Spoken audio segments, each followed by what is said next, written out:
hujuma magereza walimzunguka na mnyama wa pori wamejipamba kwa mistari mitatu vikundi 24 wako tayari kwa ukaguzi kwako Mheshimiwa Rais.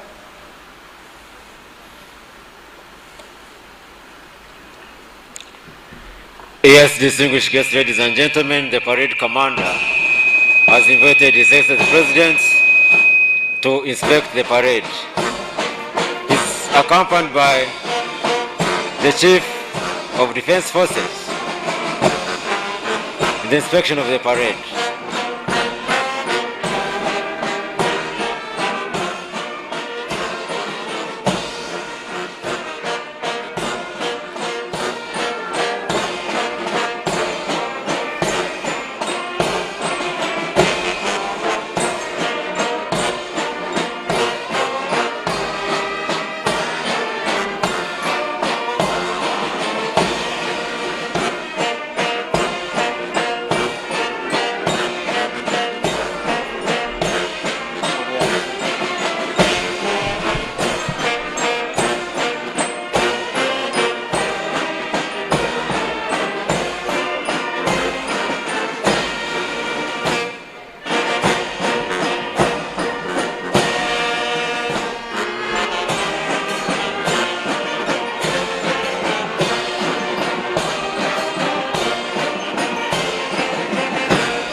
Our distinguished guests, today we are celebrating 36 years of NRA victory under the theme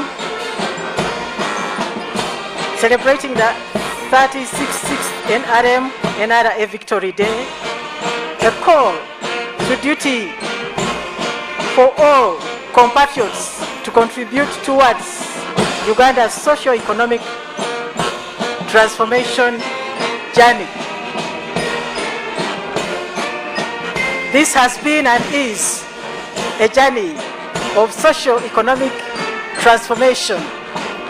Remember, at the swearing-in ceremony of His Excellency the President in 1986, he said that it was not a mere change of guards, but it was a fundamental change. Some of us who were there in 1986 and before, we can clearly see that there is a fundamental change. He has taken us through the journey from 1986. It is a blessing and indeed a great achievement for a party to be in power for this long and under one leader, His Excellency Yoweri Kaguta Museveni. He has guided us, he has taught us, even by example, how Ugandans should live, how we should get out of poverty, how Uganda could become a first world country. Those who have listened to him attentively and acted upon his words have actually been socially and economically transformed. We have been able to educate our children. We have been able to have the transformation in the agricultural sector because of emphasis on value addition. I would like to say that if the dead were to come back, those who died in 1986 must have had a very bad picture of Uganda. If they could come back, I'm just praying that they don't come back. If they could come back, they would also witness that there is a big change in Uganda. A lot of transformation in all sectors. We who started with the rehabilitation of the things which had been destroyed. We had even a ministry of rehabilitation today, we are even talking about the Ministry of Science, Technology, and Innovation. We had dilapidated cars. Now we can even make our own cars. We have got our Kira vehicle project. We have got the Kayola bus. We have got even Airbus. We have got, that is now in the sector of transport. In the sector of health, we have in Uganda been led by the NRM government to concentrate on the preventive by the primary health care, immunization of children. When we look at the 70% of the young generation, of the young people in Uganda, may be wondering, is it because we are producing a lot? No, it is because those children who have been born since 1986 have been immunized against those killer diseases, and they are alive up to now. We have been taught how to take care of ourselves. In the education sector, we have gone a long way.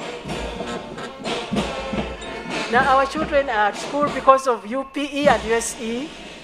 We had only one university at that time. Now we have got many universities, public and private. Our road network, which had gone to waste, now the country is connected by tarmac roads from border to border. No, honestly, there are so many things that NRM has done as we walk this journey. And we thank God that the person who has led us through this journey and is still leading us is a man of vision, a person of determination, man of discipline, and who knows what to do, and who has got the love of the country at heart. He is the one who encouraged patriotism,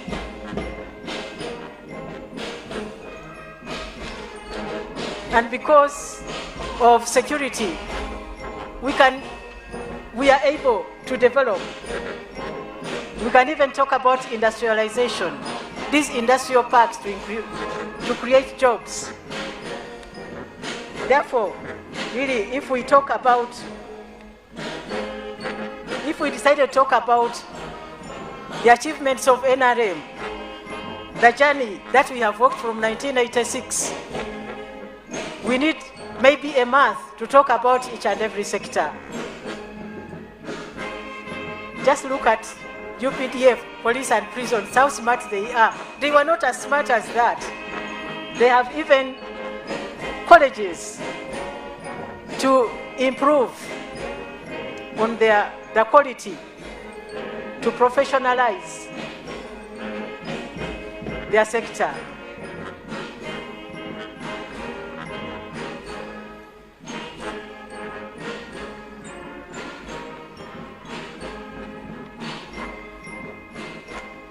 His Excellency has concluded inspecting the parade and now has concluded the band.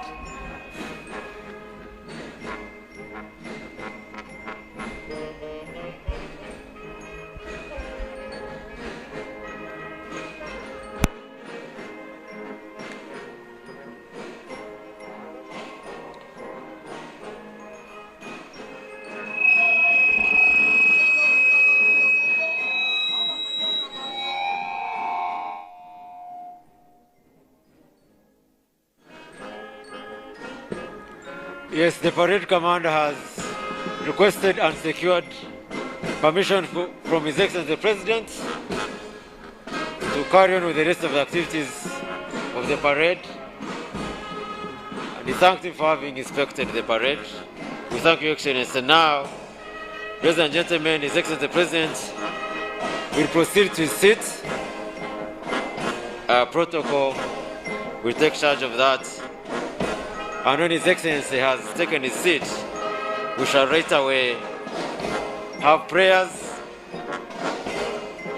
from His Grace, Paul Semogwira, Archbishop of Kampala, Archdiocese for the Christian Faith, and His Eminence,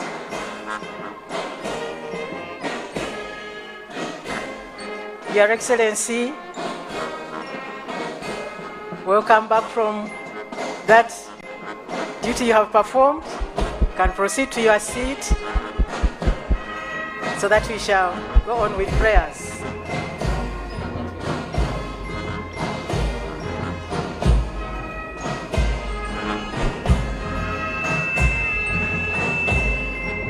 Once again, you're most welcome, Your Excellency, the President of the Republic of Uganda and Commander-in-Chief of the Armed Forces, at this 36th NRM NRA Victory Day here at Kololo Independence Grounds, where we're celebrating this national event under the theme Celebrating the 36th NRA Victory Day, a call to duty for all compatriots to contribute towards Uganda's socio-economic transformation journey. You're most welcome, Your Excellency.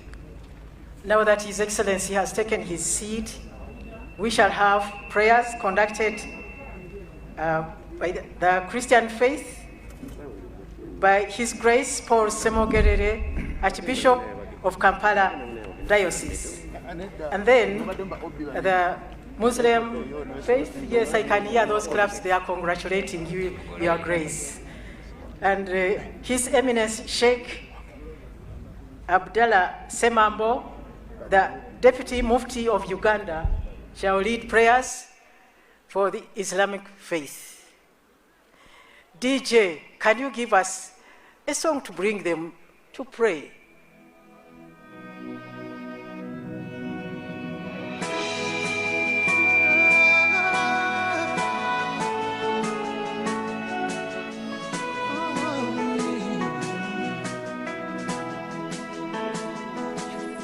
You are great, yes, you are Holy One. Walked upon the sea, raised the dead, reign in majesty, mighty God. Everything written about you is great. You are great, yes, you are Holy One. Walked upon the sea, raised the dead. You reign in majesty, mighty God. Everything written about you is great. You are great.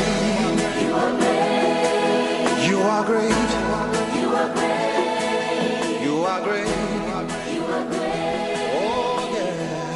You are great. Say you are great. Let us pray.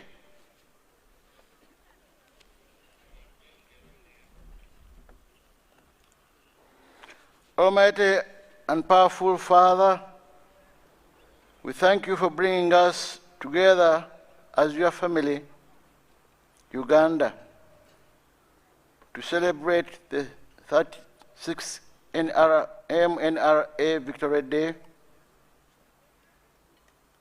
The theme chosen this year is celebrating the 36th NRA Victory Day, a call to duty for all compatriots to contribute towards Uganda's socio-economic transformation. When we mention the call to duty, we necessarily imply the importance of corresponding rights of these duties. The basic right to work, to employment, right to human life, not forgetting the right and freedom of expression, regardless of gender, age, or cultural background. St. Paul, in his second letter to Thessalonians, teaches us that even when we were with you, we would give you this command: if anyone is not willing to work, let him not eat. As we read from 2 Thessalonians chapter 3, verse 10. Today, we call upon your merciful hand to bless our country, Uganda, that in being patriotic to our socio-economic transformation, we may put you first in all we do, without forgetting our national motto: for God and my country. Let us remember, as we gather to celebrate, those selfless, dedicated men and women in the past and through the years who have diligently served this country and have passed on, including Professor Emmanuel Tumusiime Mutebire. Receive them in your eternal home. Gathering today at these national ceremonial grounds at Korolo, increase in us the love for our country and renew in us the spirit of rightful service. We ask you to kindly continue to guide our leaders, especially His Excellency Yoweri Kaguta Museveni, the President of this Republic of Uganda, the ministers, members of parliament, and all in civil service, so that together we may create a better working environment in our country, which will enable your people to benefit from their daily sweat. May all the sharing in today's event strengthen us more into one family, for we all come from you, and to you we shall all return. Through Christ our Lord. Amen.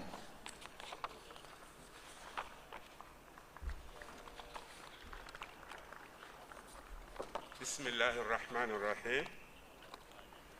Your Excellency, the President of the Republic of Uganda, Her Excellency, the Vice President, His Lordship, the Chief Justice, Right Honorable Deputy Speaker of Parliament, dignitaries in this space, Assalamu alaikum wa rahmatullahi wa barakatuh.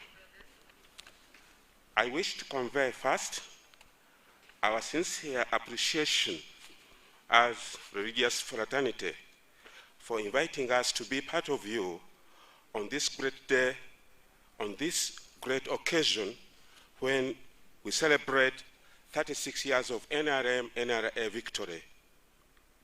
We are cognizant of the fact that celebrating 36 years of NRA victory today is not simply a matter of appreciating space of time by virtue of the many years that have rolled by, but rather a sincere and objective insight into the many strides achieved in the transformation of the society. On behalf of Uganda Muslim Supreme Council in particular, we therefore commend all the efforts that keeps the country image up, and we pray well for all minds and souls of those that have and continue to contribute to peace and progress of the economic transformation of Uganda.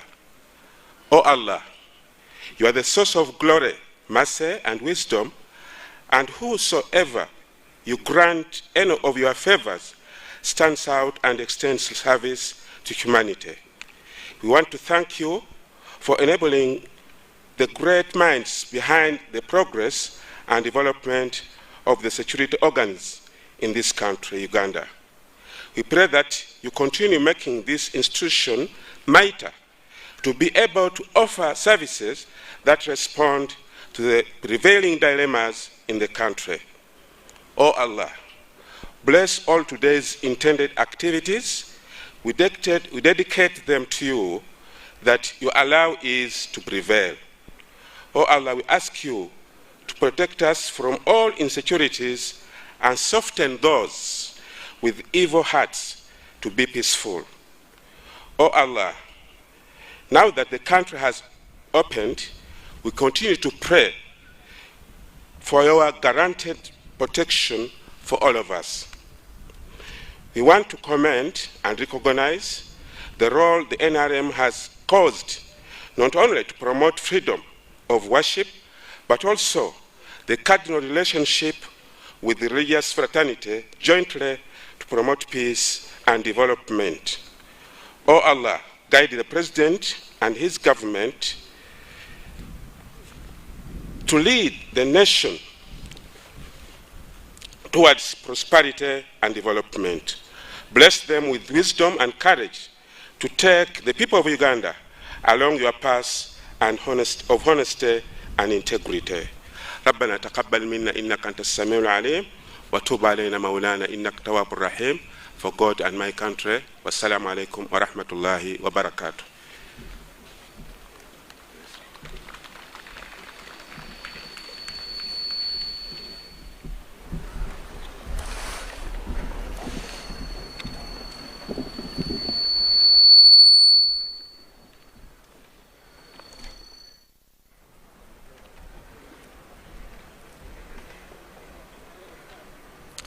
We thank you, Your Grace, the Archbishop, Kampala Diocese, and Your Eminence, the Deputy Mufti of Uganda.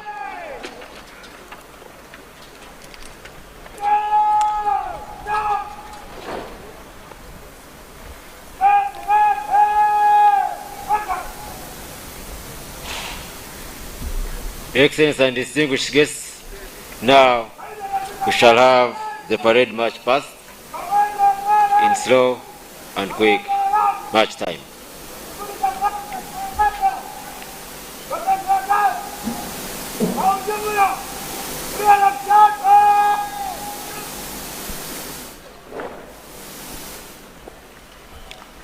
Your Excellency, the parade, as I informed, is mounted by Uganda People's Defense Forces, Uganda Police Force, Uganda Prison Service, and Uganda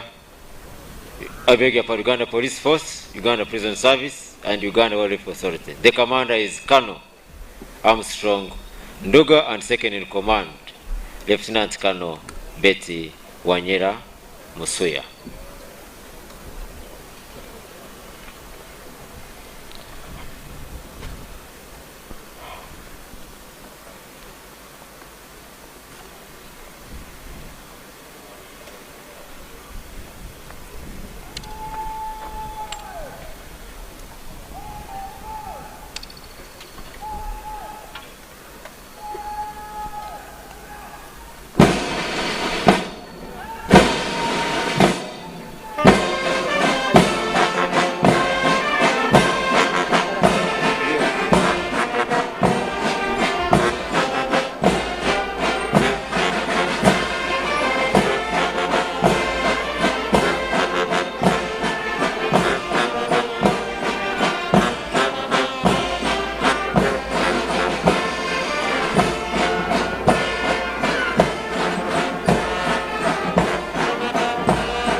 Your Excellency and invited guests, ladies and gentlemen, we are requested to all rise as the national colors come to the saluting base in honor of the national colors. Thank you, Your Excellency.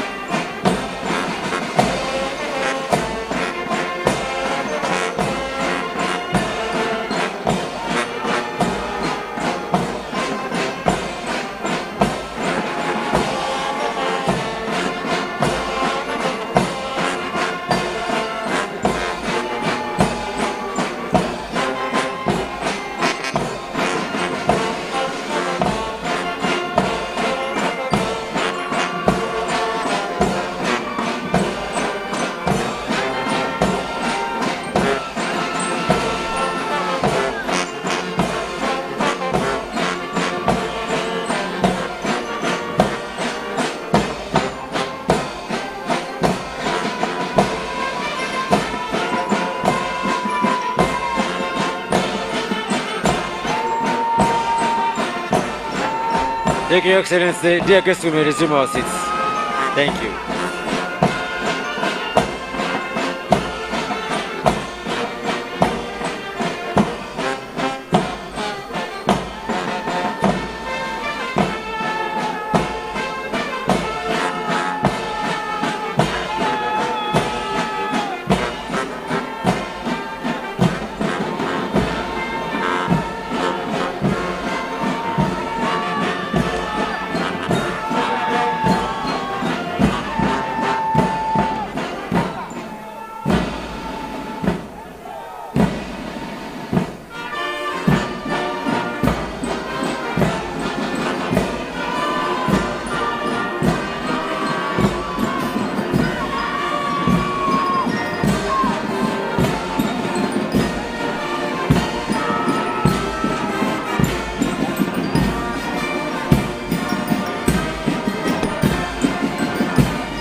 Your Excellency and distinguished guests,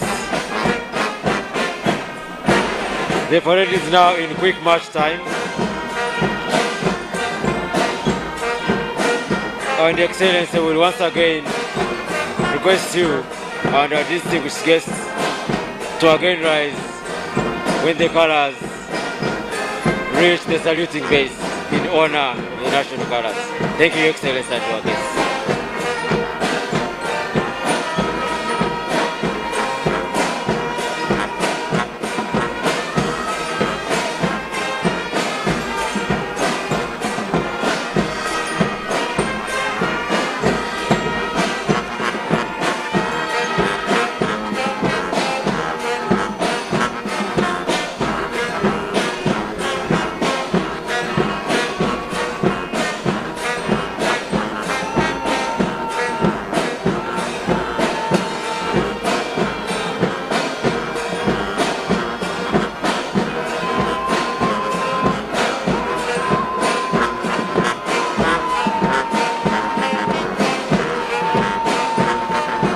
We request to resume our seats, Your Excellency, and distinguished guests.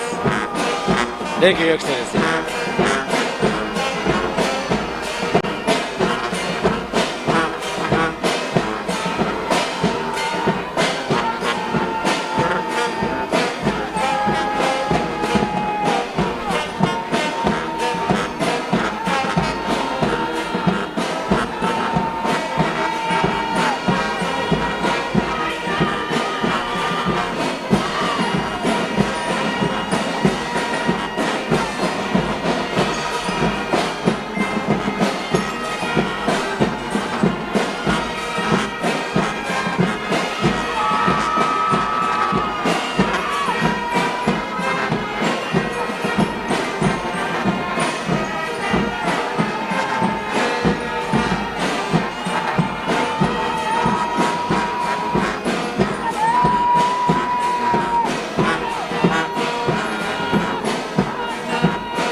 order, government. Stand up.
Your Excellency and distinguished invited guests, after that, the parade will now march in review order.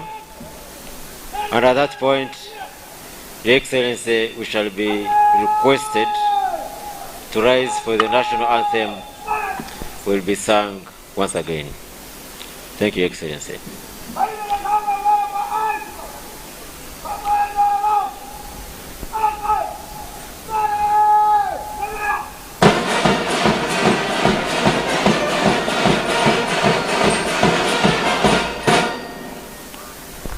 May I request you all rise, distinguished guests, ladies and gentlemen.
Your Excellency,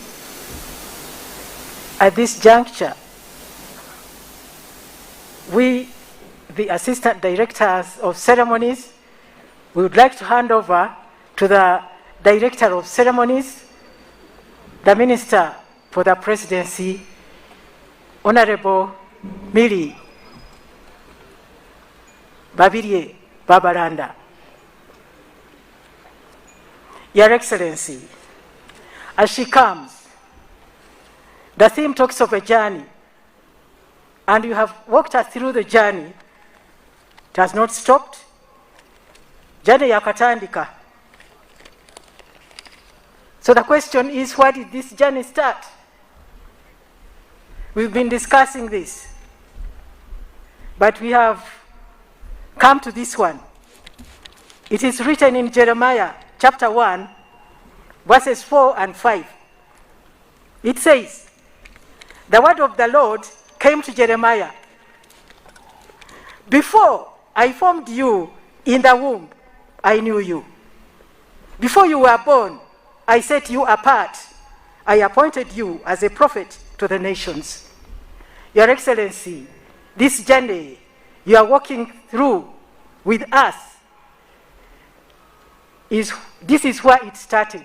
Even before you were born, God had already appointed you president of this nation. That is why you have done so well. That is your calling. So it did not start in 1981. It did not start in 1986. But earlier on, before you were born, you were called to this service as president of this nation. That is why you have guided us so well. You have the anointing for it.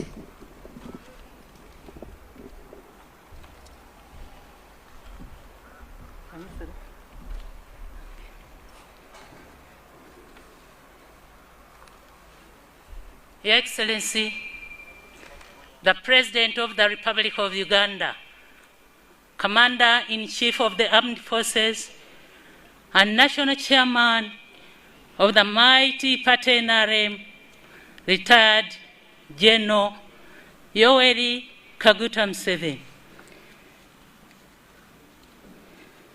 Her Excellency, the Vice President of the Republic of Uganda, retired Major Jessica Rose Pell Halupo. His Lordship, the Chief Justice, Alfonso Winyidolo, the Right Honorable Deputy Speaker of Parliament, Anita Mo, His Lordship, the Deputy Chief Justice, Richard Butera,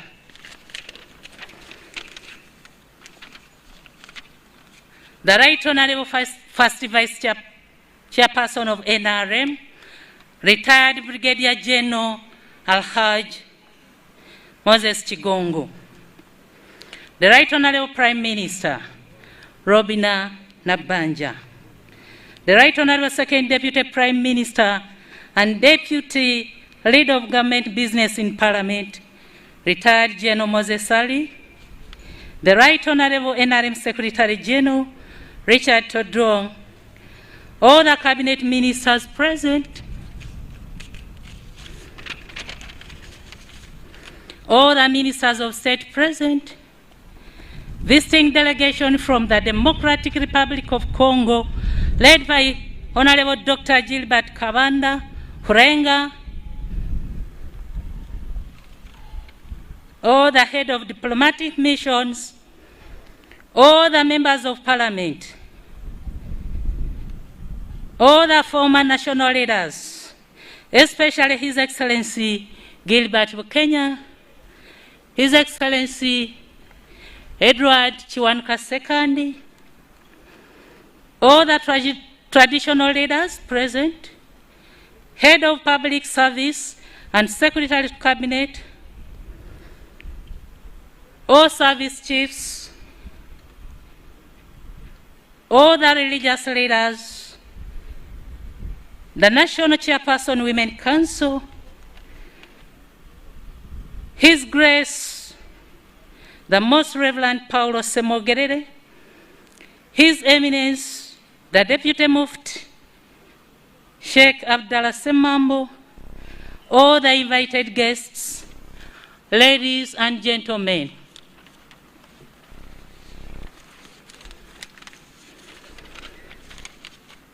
Your Excellency, you are also joined by a visiting delegation from DRC. Honorable Dr. Gilbert Kabanda Hurenga, Minister of Defense. Your Excellency, I request this delegation to stand for your recognition. General Mbalam Sense Celestine, CDF.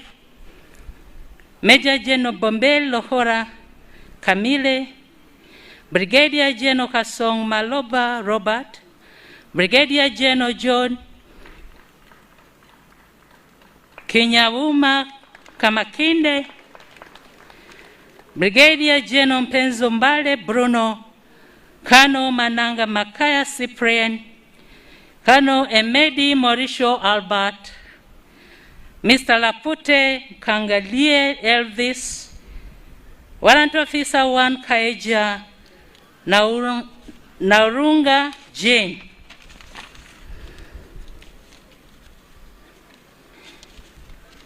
Your Excellency, I most warmly congratulate you upon marking the 36th NRM NRA Victory Day anniversary.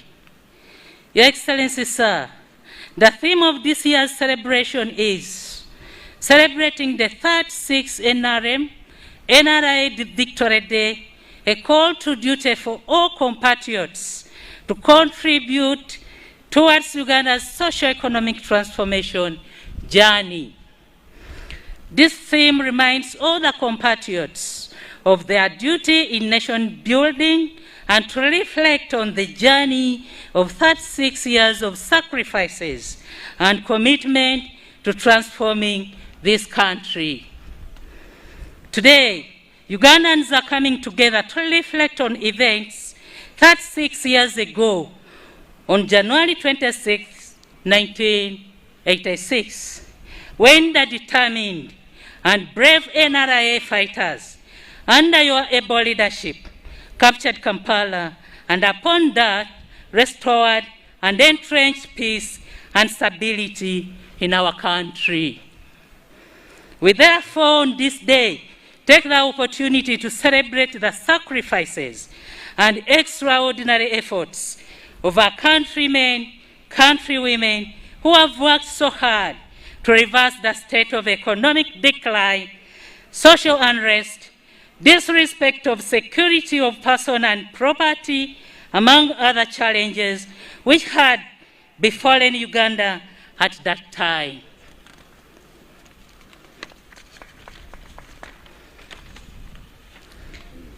Ugandans are proud of this liberation, which has fundamentally changed their lives and the prospects of their children. This day is therefore a fitting tribute to the heroes who fought for this freedom, but particularly to you, Your Excellency, for your revolutionary leadership. Finally, Your Excellency, on behalf of the Presidency, I wish to pledge total support of the Presidency to your initiatives that are intended to transform the lives of Ugandans. As Presidency, we are implementing programs that are aimed at improving service delivery. We have adopted the Apex platform that will be used to undertake performance audits of public services and to ensure effective implementation of the NRM manifesto. Your Excellency, on a sad note, however, as we celebrate this anniversary, it's with much regret and we learn of the demise of our Professor Emmanuel Tumusimi Mutebire, who has been the key pillar of Uganda's much celebrated economic recovery program promised in 1986. We have also lost Mrs. Prosinagai Muzira, a long-time member of the National Organizing Committee for the National Ceremonies and staff of the President's Office. And also, sir, Mr. Magunda Sosan, my biological father, who passed away last week. With your permission, sir, I request that we observe a minute of silence in remembrance of their contributions.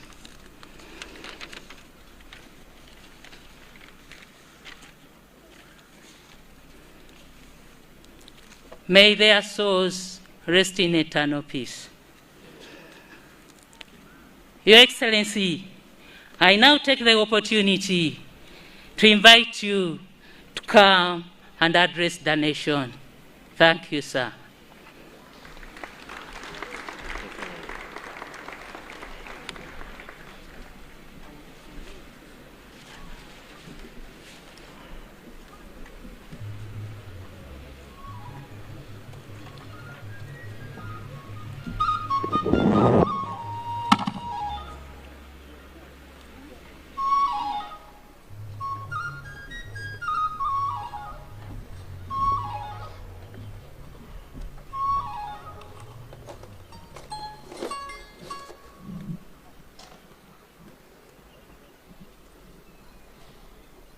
Her Excellency the Vice President,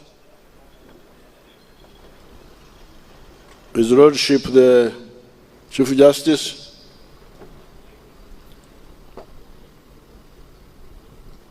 the Right Honourable Deputy Speaker of Parliament, Right Honourable Prime Minister, Honourable Ministers, Members of Parliament, His Grace the Archbishop Paul Somogere,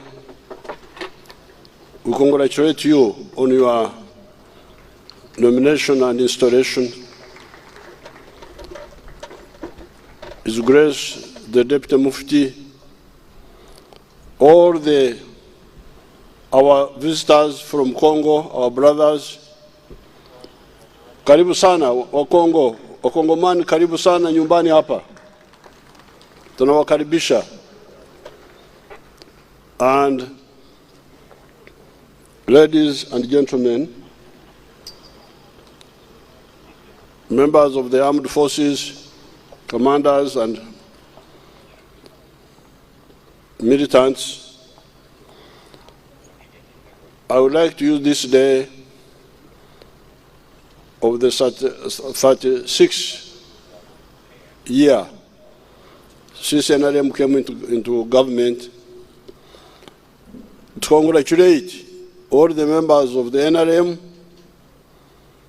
and all the Ugandans on this day. Congratulations.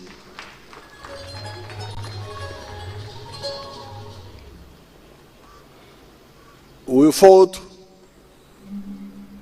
for very serious reasons, and that's why on this occasion some limited report should be given as to what has been achieved. The economy of Uganda now will be $44 billion in July.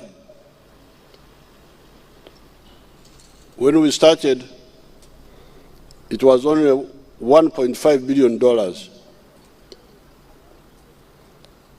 This means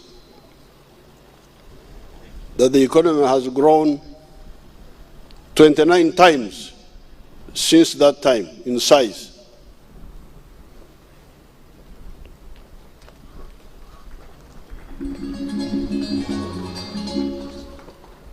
And in July, the GDP per capita will be about $980.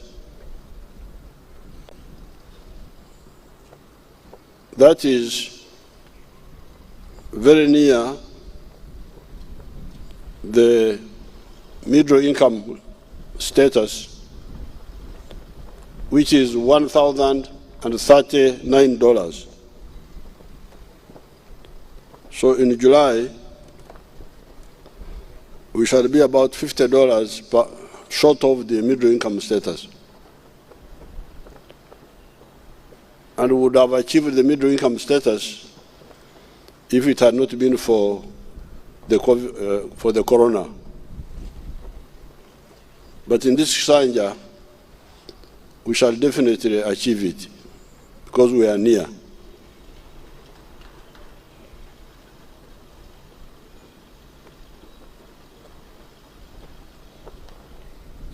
This one, we have been developing in spite of the increase in the population. Because in 1986, population was on about 14 million. It is now 44.2 million.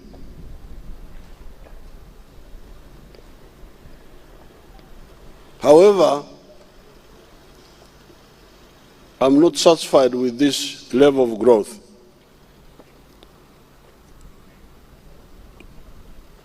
It is high time to rapidly develop to high middle income status, not just low middle income status. I do not fully agree with our planners who keep talking of these rates of growth of 7%, 6%. We can grow rapidly to a much higher level. Why do I say this? I say this because some of the people have already achieved high middle income status at individual, homestead, or even area level. You find some areas of Uganda which are already in the high middle income level.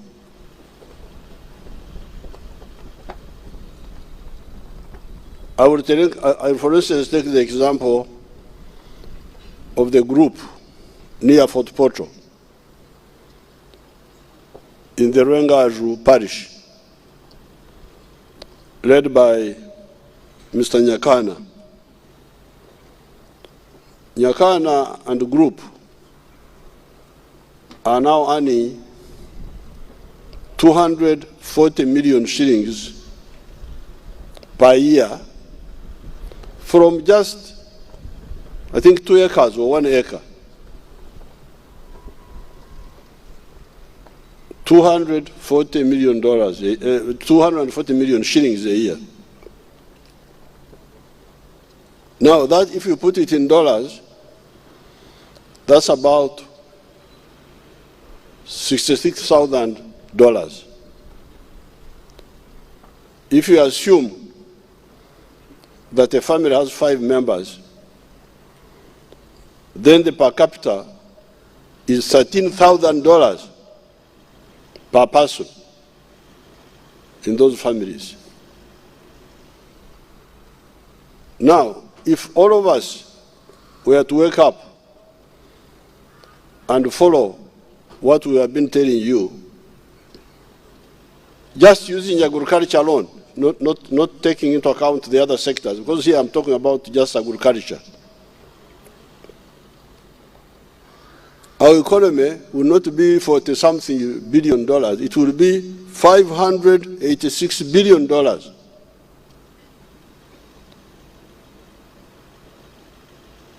It will be more than $500 billion,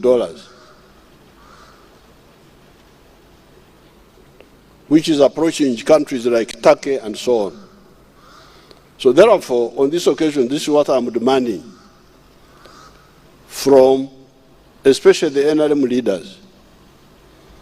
We should not just go on being called leaders when we are leading nobody, when we are not leading nobody anywhere, just running around. If these people can achieve this, if Nyakana and his group can achieve it, why not everybody else who has got land especially?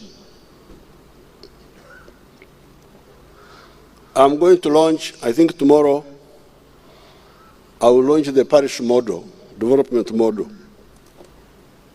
This is what I will demand from all those involved. We cannot go on talking of this minimalist approach. We must take advantage of the full potential of the economy of Uganda.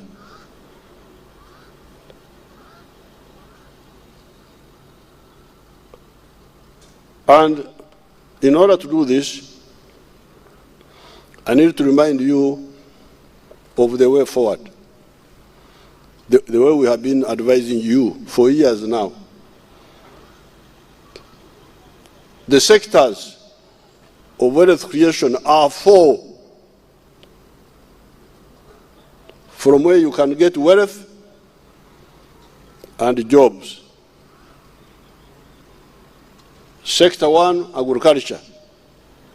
This alone can push us to the middle income, to the high, not low, but high middle income level.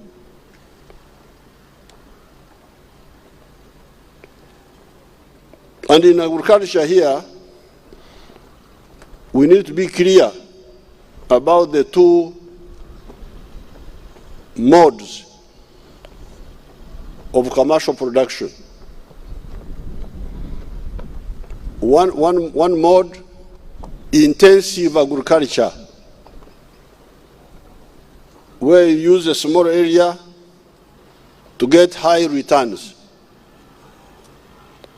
In 2018, when I made a countrywide tour, I gave you a detailed guidance on this. It is written in a booklet entitled 4 sectors, 7 areas, 7 activities. Number 1, an acre of coffee, high colonial coffee.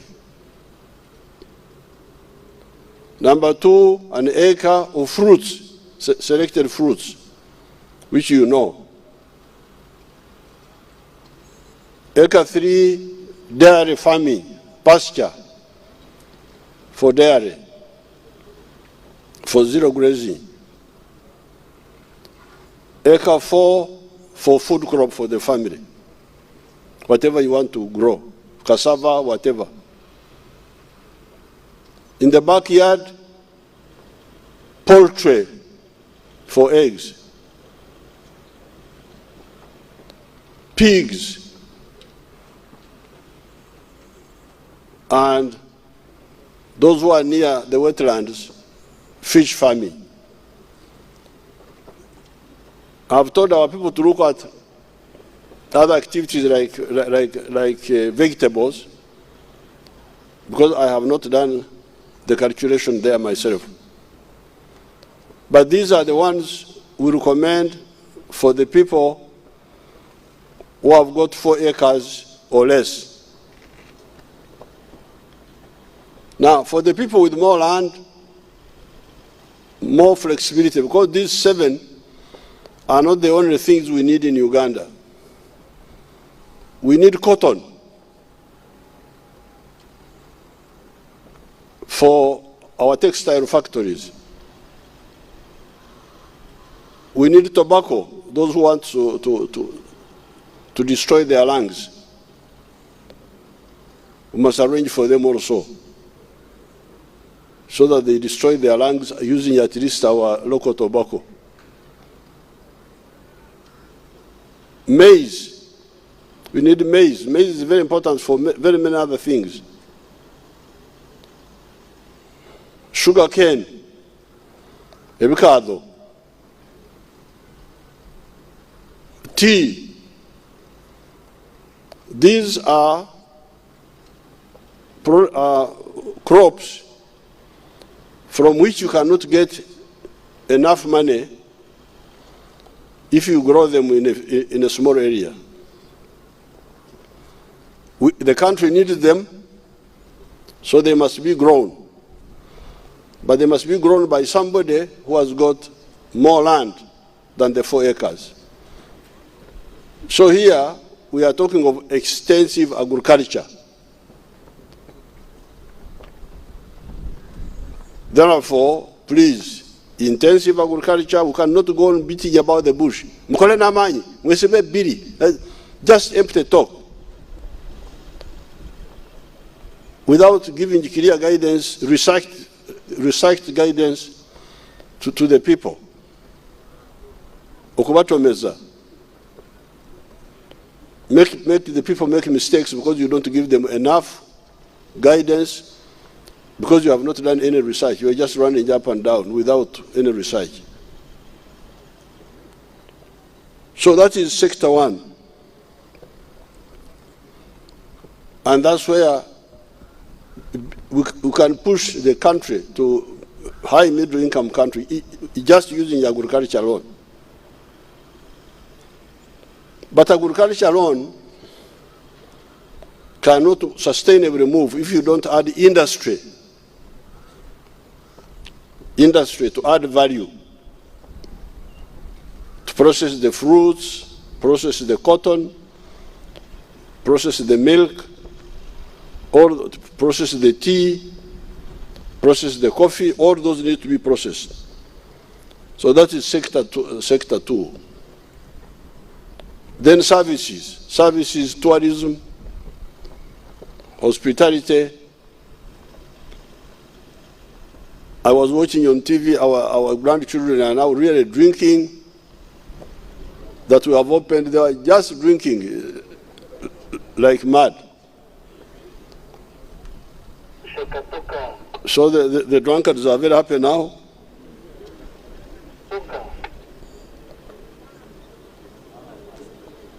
That is all services. And then finally, ICT.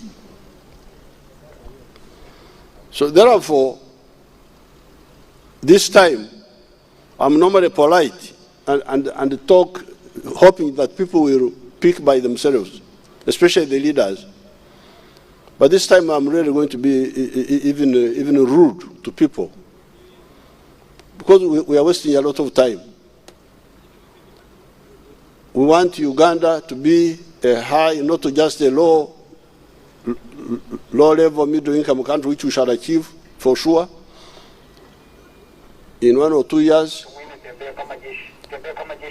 But to be high middle-income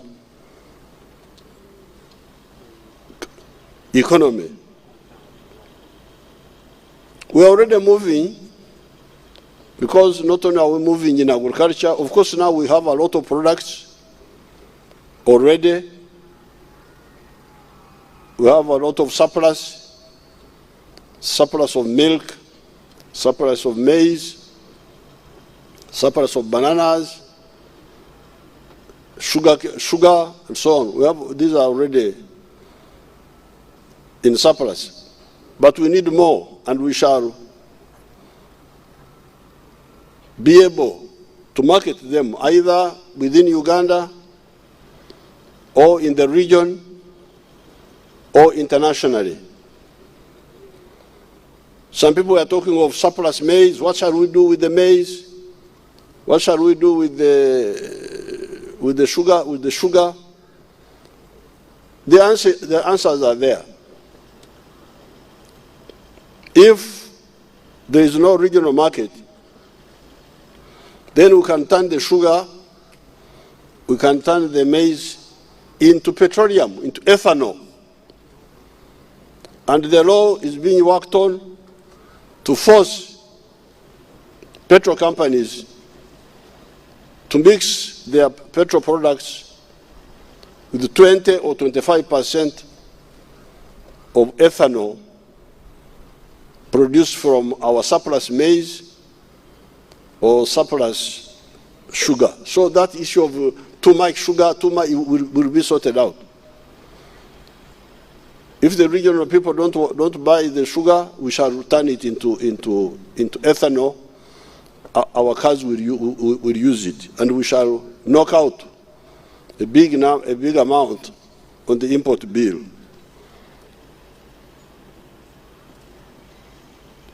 But our people, and I'm confident we can do this because why? Because our people are now educated.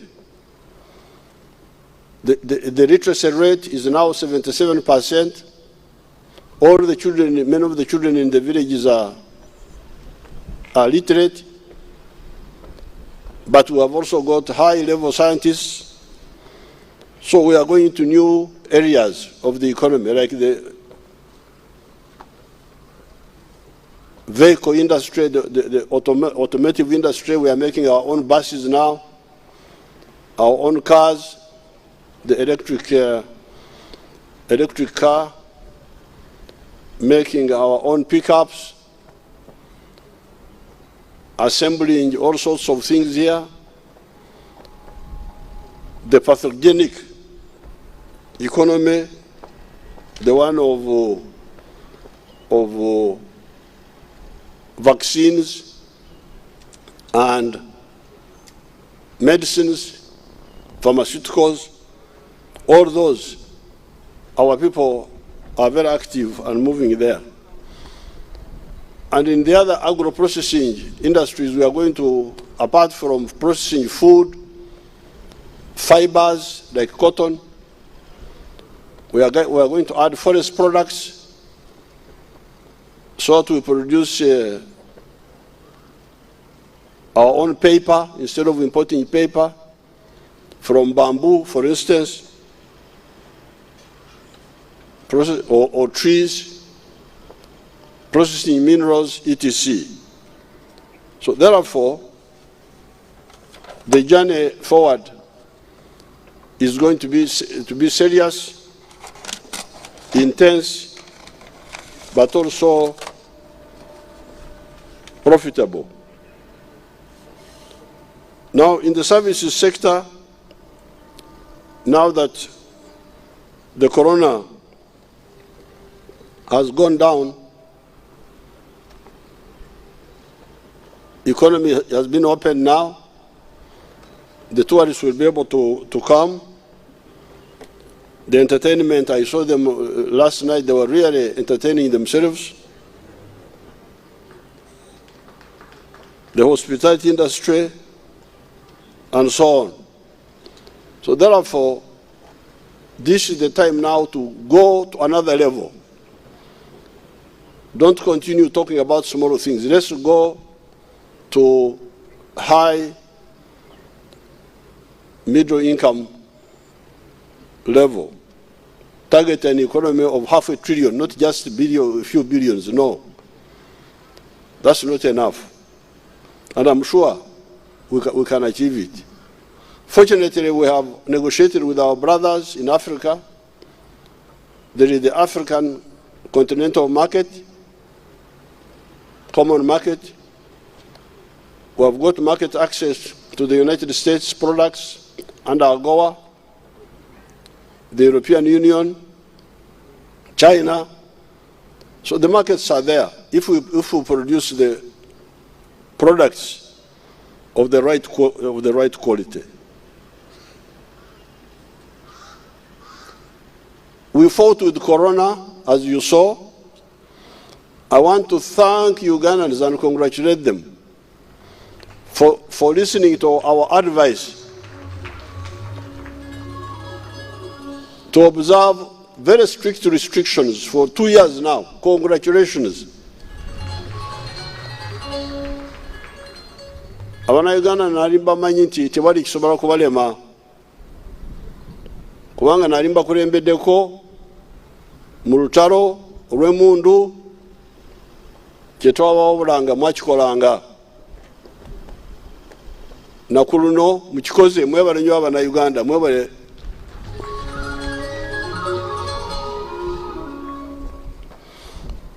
These international media groups are not serious. You really wonder how people can be not serious.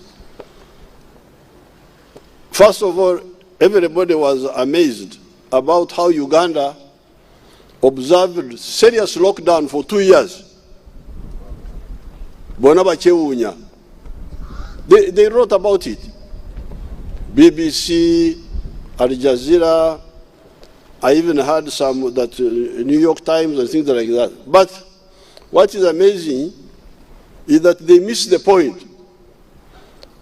When they talk about the lockdown, they say, girls got pregnant in lockdown. This is what they are talking about. That's what they are talking about. Oh, girls got pregnant. Girls got pregnant. Being pregnant is not dying. You fellows, Al Jazeera, BBC, please, can you not understand that being pregnant, a young girl, is a complication, but it's not dying. The original problem, the one who were fighting, was dying on a big scale. And we succeeded. I don't know who took the cup in fighting corona in the world, but I think Uganda fared among the topmost. Because after 2 years, we have lost 3,000 something people who died. Some of the other people lost almost, some of them lost almost 1 million in one country, 1 million people who died in a year. Here, we are talking of 3,000 something. And those who have been infected all these years, 2 years, 160,000. If you watch what happens in other countries, 160,000 are infected in one day. So I congratulate Ugandans for listening to our advice. The children who got pregnant, we are going to discuss with the bishops. Some of them are here. We shall find a solution for them. There are some arguments. Should a child come with ortundu? In Nyankwele they call it ortundu. When you are pregnant and the stomach is showing, it's called ortundu.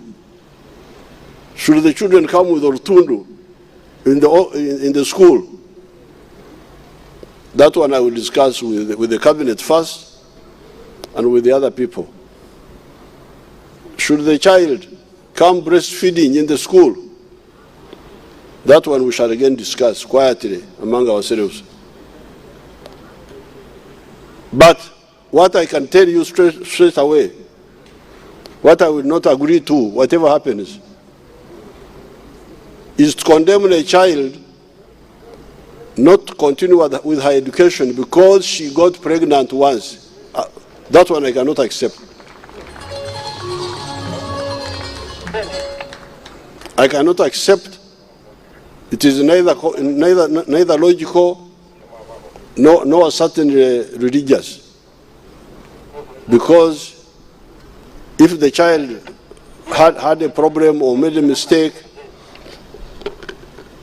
you cannot condemn her for all her life. So the rest, that one is the minimum, but I hear the religious leaders seem to be agreed on that. The only issue is about these other two, the breastfeeding and the rutundu, coming with the rutundu there in the classroom.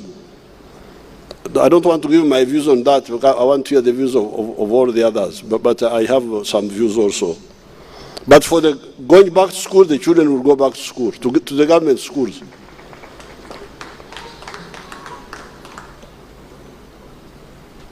They will go back because you cannot, if mature entrants, abakaikuru, abakaire, if they can go back to school and study when they are in their 40s, 50s, why can't the child go back to school and study after she has had a problem? But should she go with the rutundu? That one we shall discuss. Should she go breastfeeding? That one we shall discuss. But anyway, what was amazing for Al Jazeera and BBC was that in the lockdown, the only thing they were talking about were children who got pregnant. Bambi, these countries are really in trouble. They have got so much poor leadership you pity them. What sort of people are these? People are dying and we're just talking about only this one. And they don't bring out that Uganda, because of the lockdown, they succeeded in minimizing the death. They don't talk about. They only talk about children who got pregnant. So I congratulate Ugandans. Thank you so much for passing the test. This was the test. This was the test, and we passed it reasonably well. Now, finally, as you can see, I'm glad that our brothers from Congo are here, from DRC.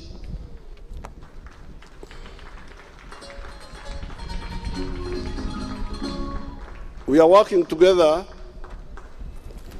to stop that little problem of ADF. ADF is nothing. We shall defeat them. We defeated them here. They were from here. We defeated them. The LRA coin were here. We defeated them. So they go to kill our brothers and sisters in Congo. They once in a while they come and plant bombs here and kill some sheikhs. That one we. So I want to thank His Excellency President Tshisekedi for having allowed us to work with our brothers to finish that little problem. These children, these young children who had joined the ADF, they had got spoiled. 20 years killing people, looting people's things. You can imagine in Congo, that part of Congo, people there are very hardworking. They grow cocoa. They grow cocoa, among other things. So what was happening all these years is that when the cocoa would be ripe, the ADF would come and chase people and harvest the cocoa and sell it and get money.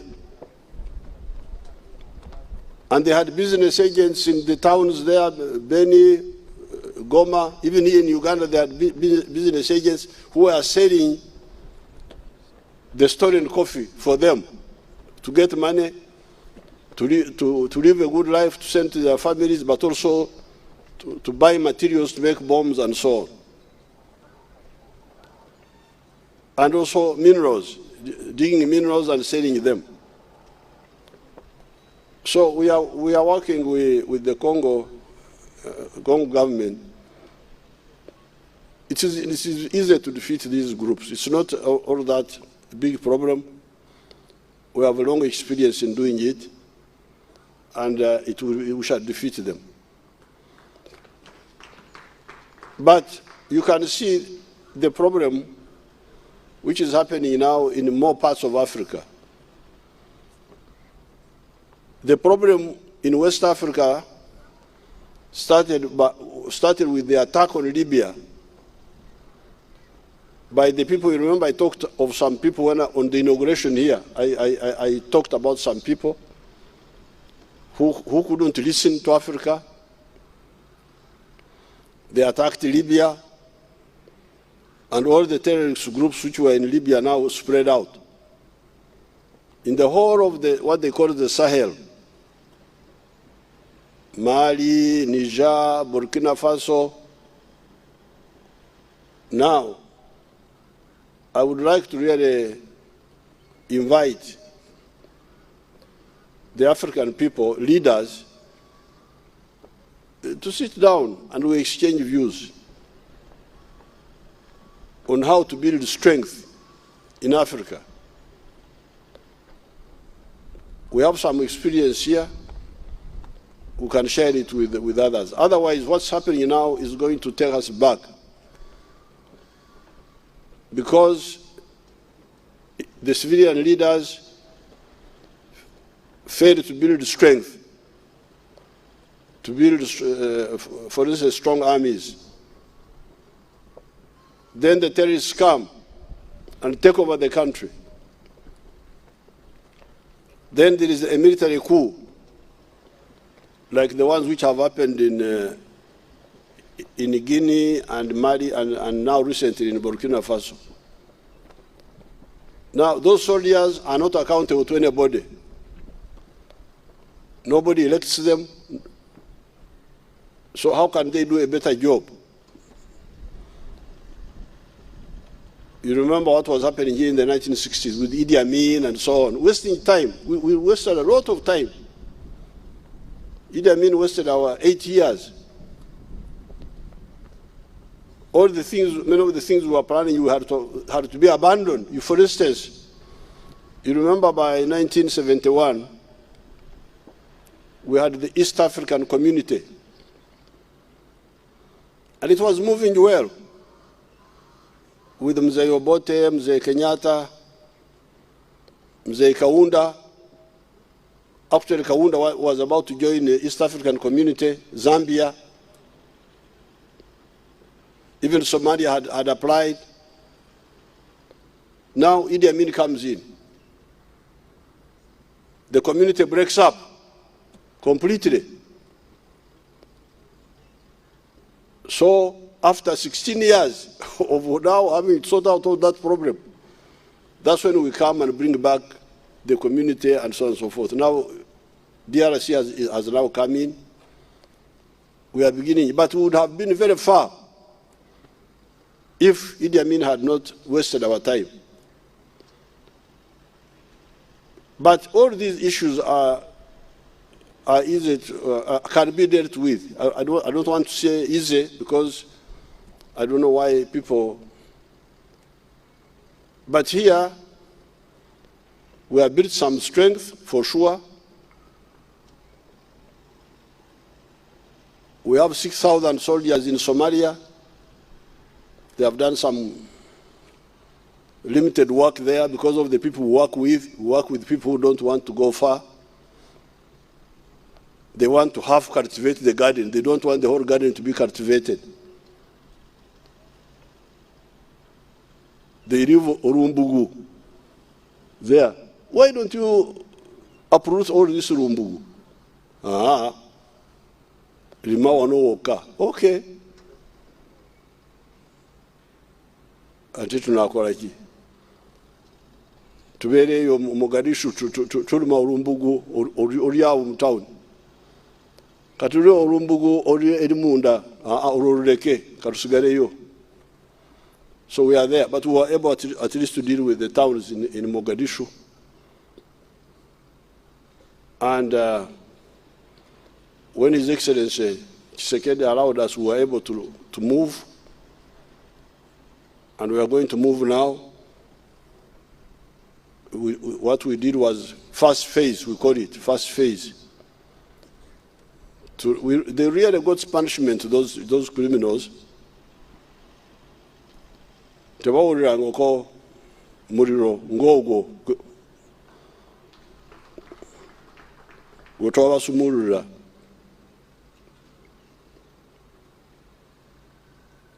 Ate n'okumanya tebamanyi. You know, this is the whole problem of Africa.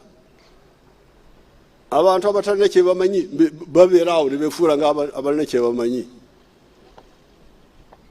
Kati buno obwana okugenda Waroka camp, ekikampi kyabwe kiri awo bali bakiyita kambi ya Yua. N'obeera awo simanyi kilomita meka kuva ku nsalo ya Uganda newefuula awo n'okolerawo efujjo n'otamanya nti rumu Katonda alikkiriza Uganda n'ekusaanyaawo. Tebumanyi, they don't know. They don't know what war means. They talk about war, they don't know what war means. They don't even know how to fight. Buriyawo ukole bibutomanyi. But Africa should not allow those novices to disturb our peace and our agenda.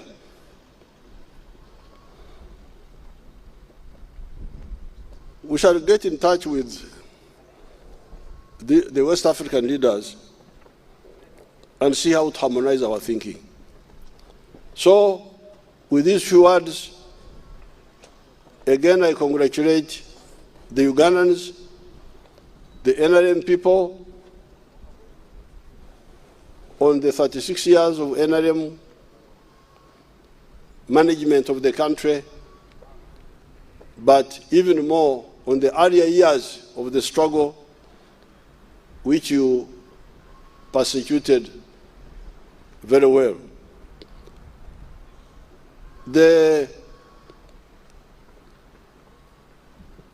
Some of the correspondents in Uganda are beginning to be serious.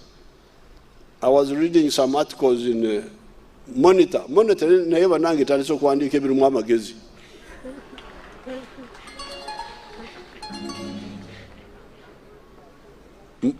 Monitor mugimanyi? Monitor obusajja buli eyo bubadde bukola ebitotegerekeka naye kati olwaleero ndabite Katonda gyali. Monitor newandiika ebirimu amagezi. In one page, I think it is, the inside page, I think it is 32 or 42, 32. I don't have time to.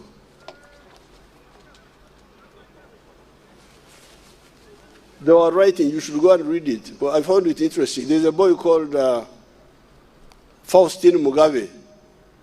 Oh, Mugabe yani. Awandika bulijjo. Now, he was writing in that supplement there inside, the recovery of the industry in Uganda. And he was talking about soap. Maybe I can see it. Let me see when I can see.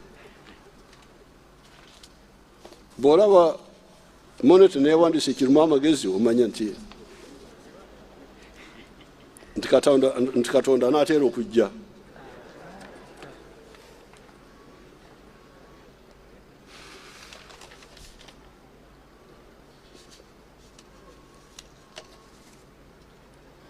Oh, I may follow it, and away.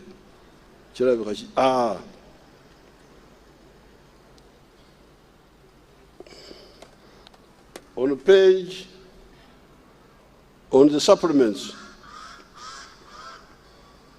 page Roman 32. If you are Roman, mubimanyi. Aba Roma bawandikanga XXX, that means X is 10. Awozibeera bwe zibeera esatu zibeera asatu mu bbiri. Kati oyo omwami Mugabe, when the National Resistance Movement government came to power in January 86, production was very low. In the manufacturing section, all the factories were running after half capacity and below. Crop production was equally very low. But in the first 366 days under the NRM government, a lot of growth was recorded in production and exports, partially as a result of the peace restoration by the NRM government. Below are some of the records from production and exports of some crops extracted from the 1988-89 National Budget Report. Kati olaba kati Monitor naye wandiika ebirimu egezi. Kino kyakwewuunya nno. Oba Katonda akyaddeyo simanyi. Kati ne bawandiika soap production. Soap, sabuni, was one of the most scarce essential goods in Uganda when the NRM government came to power. In 1986, only 3,292 tons of soap, both for bathing and washing, was produced. But the following year, 15,879 tons were produced in the sole manufacture factory owned under Mukwano Industries in Kampala. So, soap production went from 3,000 tons a year to 16,000 tons. Monitor everyone is saying no. Kati bw'olaba ente eyogera ng'omuntu.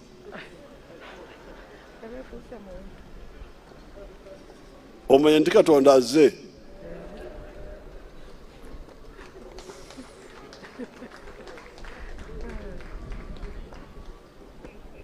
Kati owa monitor bw'avudde ku sabbuuni n'agenda ku batamiivu. Before 1986 and shortly thereafter, beer and soft drinks were often smuggled into the country from neighboring Kenya. Beer and soda. Beer and sodas were smuggled into Uganda because production in the factories was far less than the capacity production because of poor factory equipment, which often broke down and lacked spare parts, or because of poor management of the company. But with improved security in the country, beer production in the country was reportedly increased from 6.6 million liters in 1986 to 16.4 million the following year.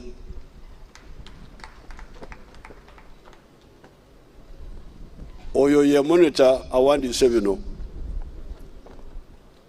Naye abiwandiise abijja mu mpapula za gavumenti eza budget ez'obudde obwo. N'olwekyo we have moved very well, but we need to move much more aggressively. We cannot be content with remaining where we are.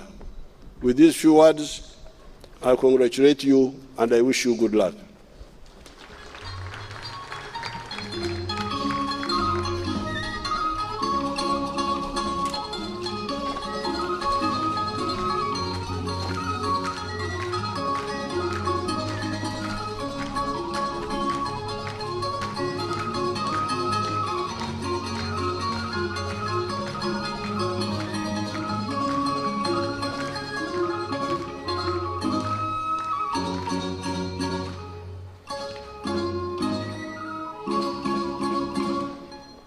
We thank you so much, Your Excellency the President, for that address to the nation and those important words of encouragement, hope for peace, security, and socio-economic transformation of the country. At this juncture, Your Excellency, I request you permit us invite the Master of Ceremonies of the Chancery to request you to award honors to different categories of personalities as will be presented by the Master of Ceremonies of the Chancery. Major General George Igumba, sir, Chief of Personnel and Administration of the EPDF, and Master of Ceremonies of the Chancery. You're welcome, sir.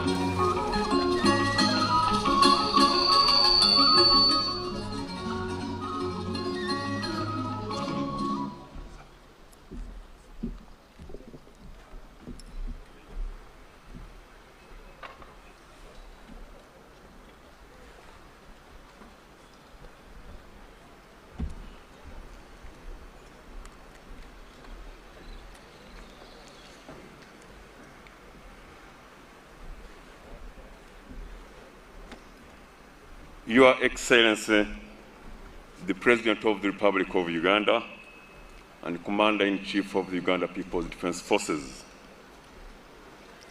Her Excellency the Vice President, His Lordship the Chief Justice, Right Honorable First Deputy Prime Minister, Honorable Ministers and Ministers of State, Their Excellencies, the Ambassadors and High Commissioners, Honorable Members of Parliament, Service Chiefs, Their Worship, the religious leaders,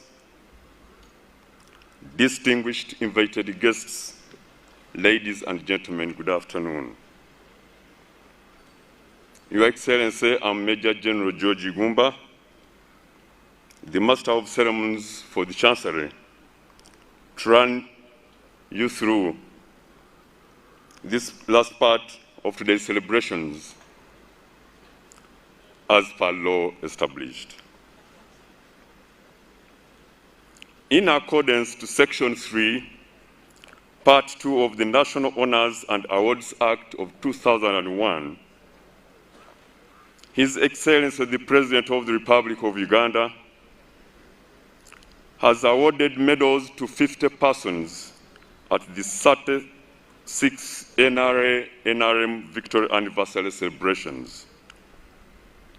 The medals are the 50th National Independence Medal, the Nalubale Medal, the Luwero Triangle Medal, and the Special Service Police Medal. The names of the 50 awardees were duly considered by the Presidential Awards Committee, comprising of 10 members, chaired by Dr. Beatrice Wabdea and Hajat Malole Zamina as Secretary to the committee. The awardees have been categorized as follows. 50th National Independence Medal, there are 29. Nalubale Medal, only 1 person. Luwero Triangle Medal, 4 persons. And Special Service Police Medals, 16 persons. Now, award of the National Independence Medal. As per Section 3.2, Second Schedule, Part 1 of the National Honors and Awards Act of 2001, the National Independence Medal is awarded in recognition of outstanding service and loyalty to the country from 9th October 1962 to 9th October 2012. And on the list are Professor Patrick Engeo Ogwang, Professor Patrick Engeo Ogwang possesses a PhD in pharmacy and pharmacology from Makerere University.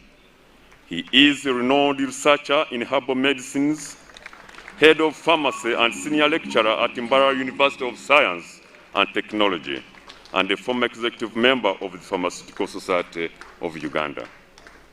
Professor Patrick Engeo Ogwang is the founder of the herbal remedy Covidex, a supportive COVID-19 treatment.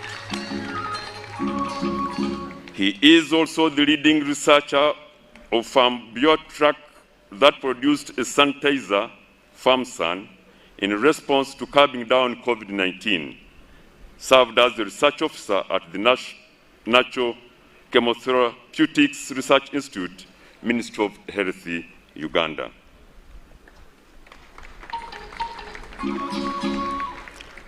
Next on the list is Dr. Joseph Brown Chugula Mugambe. Dr. Mugambe is a specialist radiologist and worked at Mulago Referral Hospital, Department of Radiology, from 1984 to 1985. He started the radiotherapy in Mulago that has saved lives of cancer patients. He is a director, X-ray Care and Ultrasound Center Limited, and a member of the Atomic Energy Council from 2009 to date. He's the chairman, board of directors, Cancer Platform, Uganda Limited, Kampala. He was a senior consultant, radiation oncologist, and head Department of Radiotherapy Mulago National Referral and Teaching Hospital from 2004 to 2014, where he transformed the department to the use of radiology. Next is Professor Musoke Philippa. Professor Philippa Musoke has pediatric specialty training and child health in the School of Medicine at Makerere University College of Health Sciences. In addition, she is the site principal investigator for the Makerere University Johns Hopkins University Clinical Research Site in Kampala, Uganda. Professor Musoke is board certified in pediatric infectious diseases and has been conducting clinical trials in perinatal HIV prevention and childhood tuberculosis since 1995, and implementing studies, programs for pediatric antiretroviral therapy in resource-limited settings. Next is Dr. Joseph Epodoi.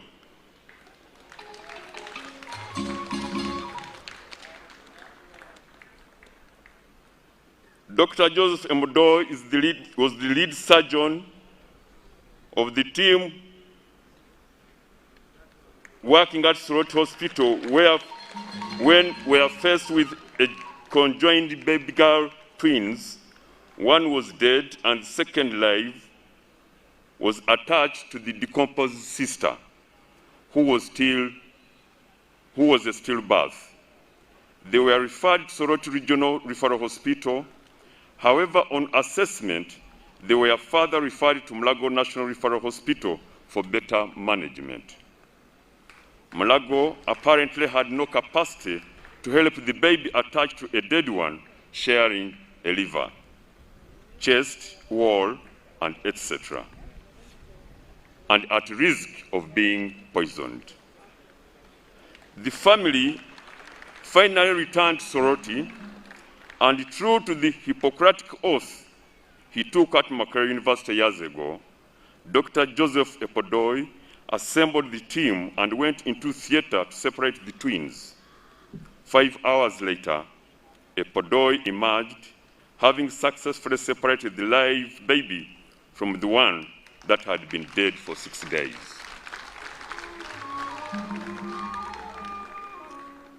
Dr. Joseph Epodoi's team, other members, are Dr. Namugenyi Josephine, medical officer, Dr. Reverend Sister Ajiko, Mary Margaret, consultant surgeon, Dr. Ntege Joan, a medical officer, Dr. Ochen Innocent, an intern doctor, Dr. Nakawesa Amina, intern doctor, Dr.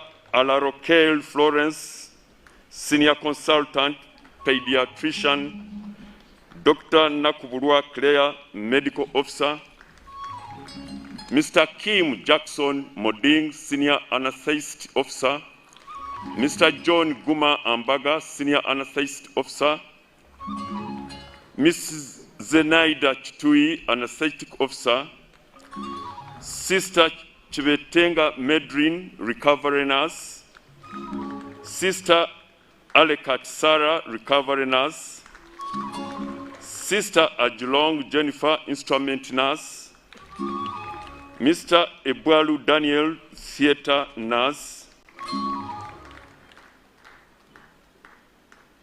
and last but not least, Sister Ajok Margaret, a recovery nurse. Next on the list, Your Excellency, is Professor Monica Chibita.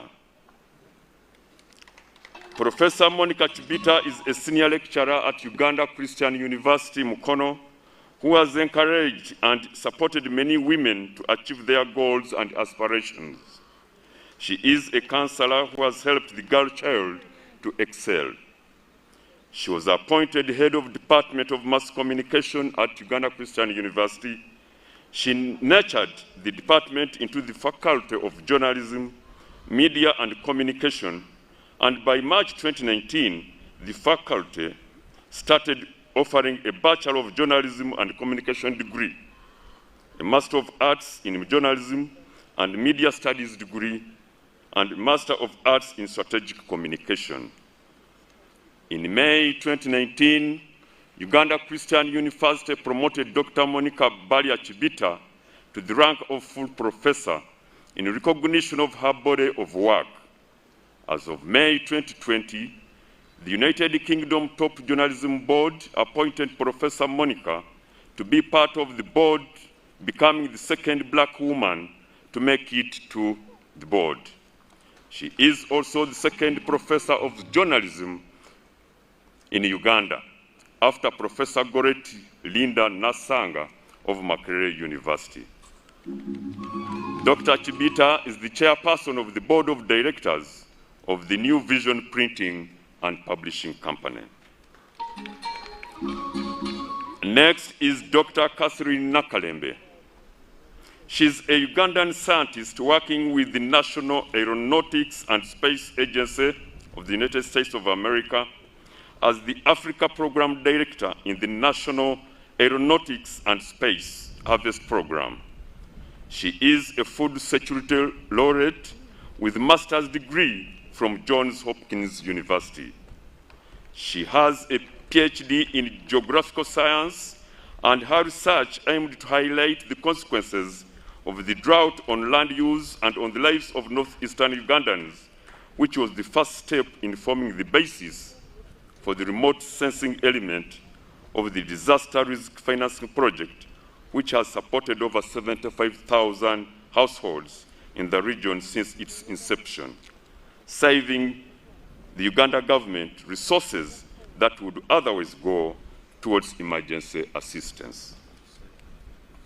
Her remote sensing and machine learning technology has supported agriculture and food security across Africa. She has conducted research in remote sensing of drought, agriculture, and leading the integration of Earth observations in agricultural monitoring of smallholder agriculture and multiple countries.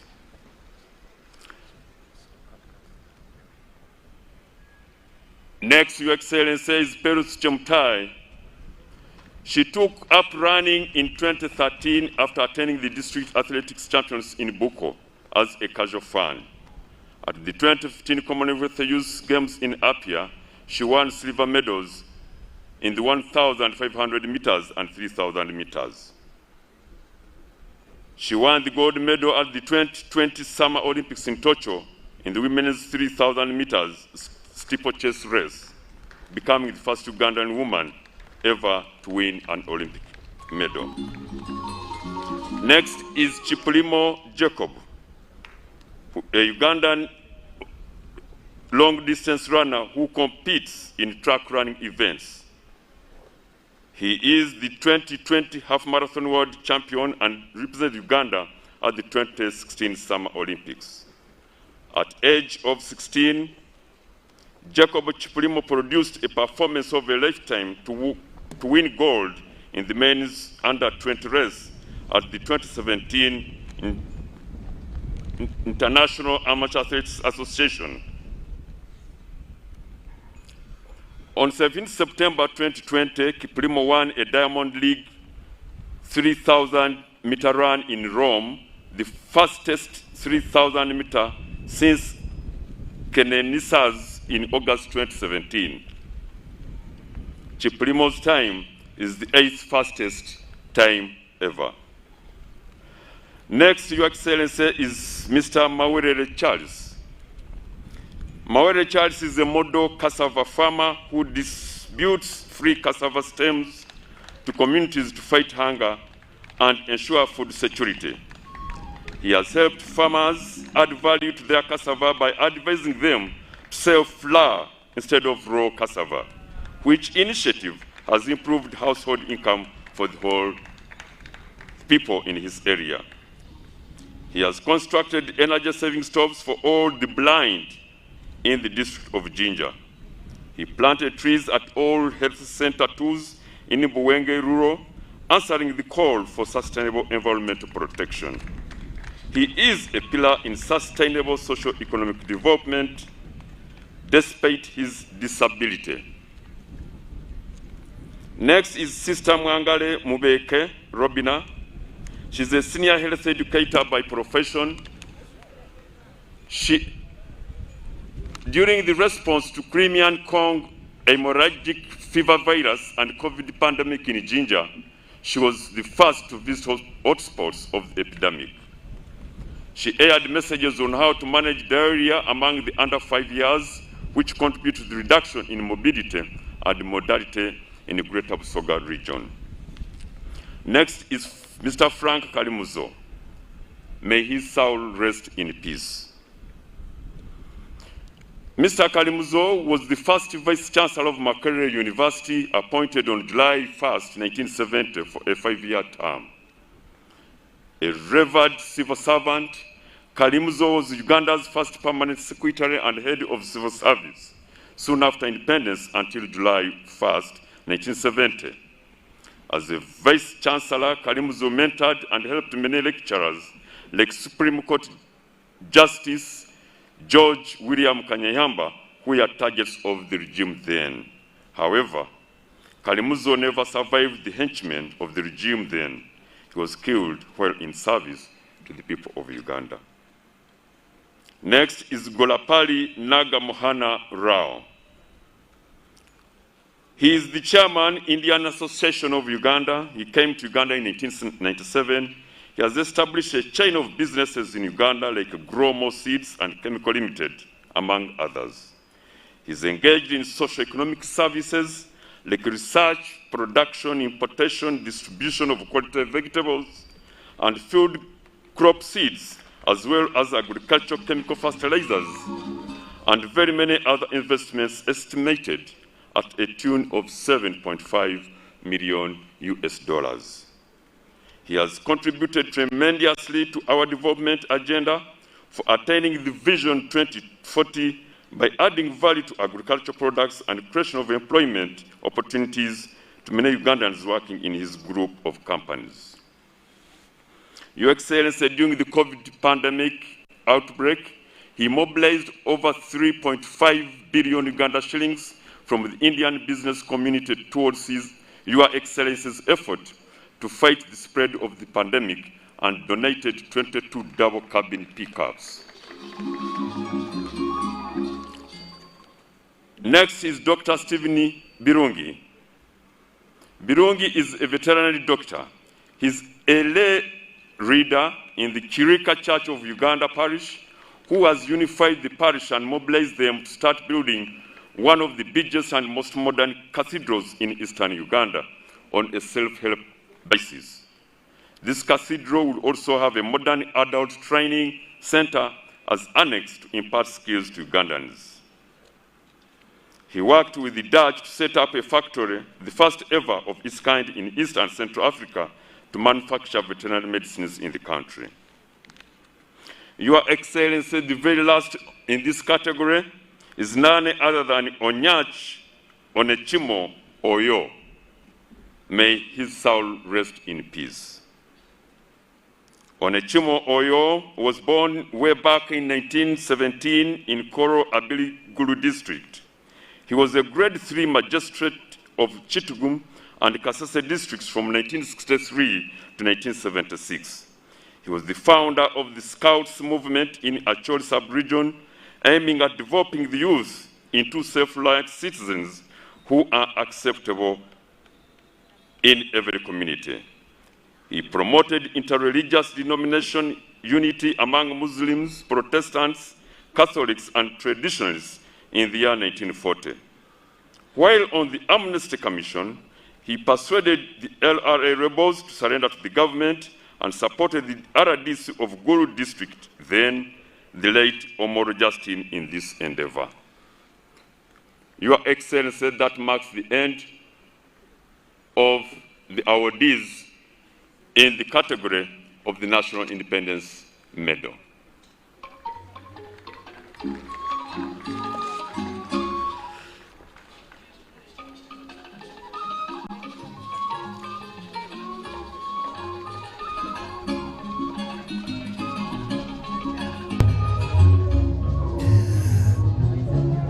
Well, a very good afternoon as we celebrate this year's NRM Day, the 26th of January 2022, and of course this being one of those celebrations. And on this particular day here, we've seen General Igumba do what his predecessors, General Eli Tumwina, used to do as the Master of Ceremonies of the Chancery before General Ivan Koreta, who was there, and now it is General Igumba doing that. To also just let you know that this is one of the very few times in the last about 2 or 3 years that we've seen the medals being awarded. The last time we saw such an event was still in 2020. The last event that the government organized and we saw awards being given out was on a Women's Day in Mbale, Maluku, on the 8th of March 2020 when we saw that. But to just also remind you, the medals, especially the Golden Jubilee medals, were first given out on the 27th anniversary of the National Resistance Movement, which was held in Nyakasanga, in Nyamwamba, in Kasese. That particular day, it wasn't celebrated on the 26th of January. There was a postponement to 30th January, and the government said it will do that event on that particular day, which happened in Kasese. Now, to just let you know, they've awarded 50 medalists today in 4 categories, but the very first awards that we saw in 2013, of course, which involved the Golden Jubilee medals, there were 3,500 medalists and 6 religious leaders who I remember very well. The Archbishop Mpala Nyinkoyo, now gone, Emmanuel Cardinal Wamala, Dr. Joseph Serada, Sheikh Rajab Kakoza, who was then Director of Sharia at the Uganda Muslim Supreme Council, and the Metropolitan General Wanga of the Orthodox Church, who is also now gone, and Pastor Dr. John Kakembo, who was leader of the Seventh-day Adventist Union at that time, and those were the maiden recipients of the Golden Jubilee Awards. But of course, awards have been given out, and to also just remember Businge Amotu, who was the Chancellor for quite a long time, since 2008 until the time he died about 2 years ago.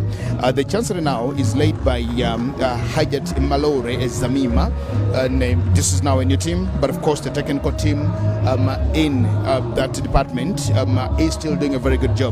Now, we have had 2 years of disruption, the entire year of 2020 and 2021, when such events were organized. They were organized scientifically, virtually, and there wasn't this liberty of giving out awards. So the awards ceremonies have actually excited so many people here, as you can see, and this hasn't been happening. Like I told you, the last time we saw this happening was in 2020 in Malukumbale on Women's Day, when we celebrated that. We also welcome now the new Master of Ceremonies of the Chancery, General Igumba, who takes over from General Ivan Koreta. Your Excellency, the next category, which has only one awardee, is the Nalubale Medal. Section 3.2, Second Schedule, Part 1.6 of the National Honors and Awards Act of 2001. The Nalubale Medal is awarded to all civilian activities who have activists who have contributed towards the political development of Uganda, either through armed struggles or civil disobedience, and otherwise, right from colonial times to date. And the awardee is none other than Haj Issa Mbago. Haj Issa Mbago was born on 15th January 1951. He is now aged 70 years. He supported the liberation struggle in the 1980s through giving some assistance in the form of food to the late Haj Sekindi Bugomola, who then took it to the camps. He was among those who helped soldiers who camped in Bigasa, Mukomansimbi, in directing them with the routes leading to Katonga during the struggle. He also helped in collecting the guns that were being kept by the citizens and took them back to the detachment center. Your Excellency, I present Haj Isa Mbago for the fourth opportunity.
Thank you, Your Excellency. Your Excellency, remaining only two categories. One for Luero Triangle, which has only 4 names, and the police one, which has 16. I'll just read the names without citations, Your Excellency. Next category, Your Excellency, are 4 UPDF officers for the award of the Luero Triangle Medal, which is the medal used as the climax of the armed struggles of the people of Uganda. It is awarded to any officer, man or woman, who joined armed struggles against dictatorship in Uganda. It is also awarded to civilians who operated closely with armed freedom fighters during struggles against dictatorship. And the 4 are RO 11063 Major Sad Katongole. Next is OV 2232 Lieutenant Godfrey Chofna. Next is ROV 002240 Lieutenant Musa Cheyune. And the last in this category is RA 00303 Sergeant Nyakato Grace. May her soul rest in peace.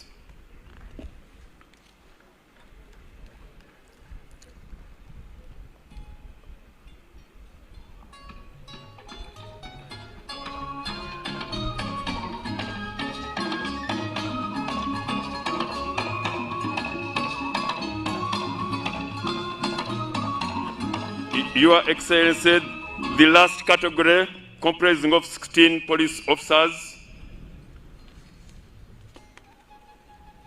is the award of the Special Service Police Medal, which is awarded to police officers of the Reserve Force and Special Police Constabularies who have distinguished themselves during their period of engagement.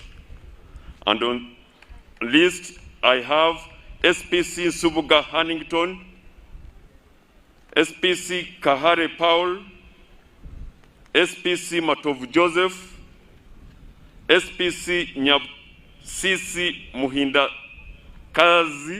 Muhindakazi, SPC Waniroth Anna, SPC Waja Ismail, SPC Serubiri Yusuf, SPC Lweje David, SPC Teng Christopher, SPC Mumbia Muhammad, SPC Biogezi Abdallah, SPC Watua Ramadan, SPC Waswa Tanasi, SPC Kiza David, SPC Sabwe John, and SPC Sharita Richard.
Your Excellency, that marks the end of my presentation.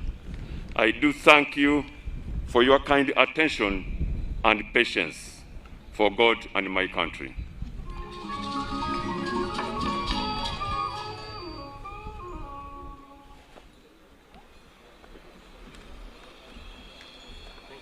Your Excellency, we would like to request you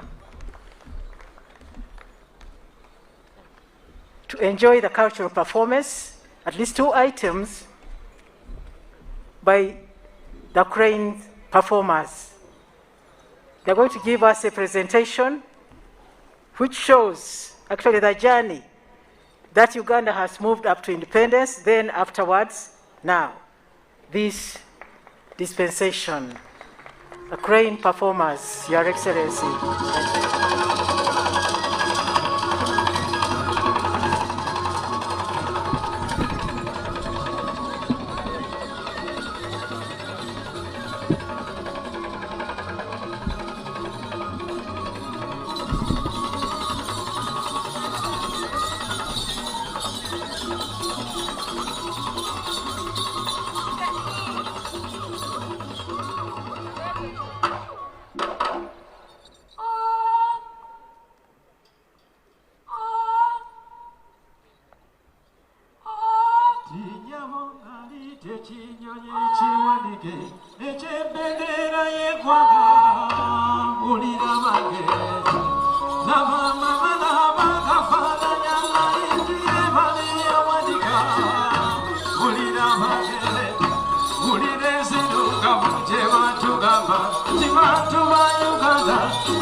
Very many thanks, screen performers, for that beautiful entertainment.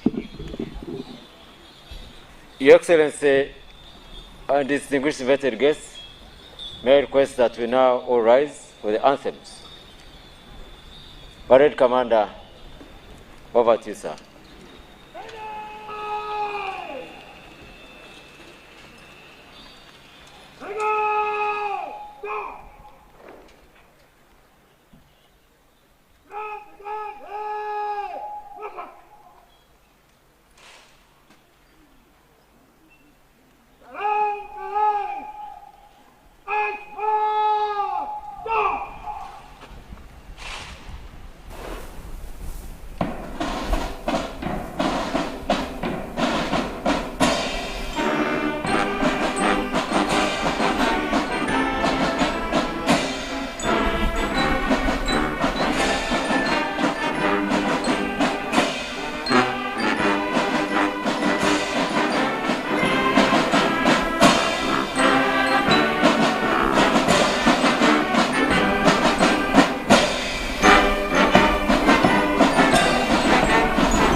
Ready up!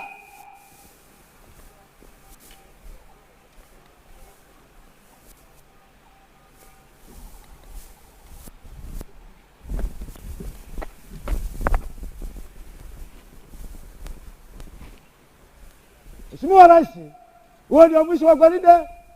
Naomba kutoa bendera uwanjani, Mheshimiwa Rais.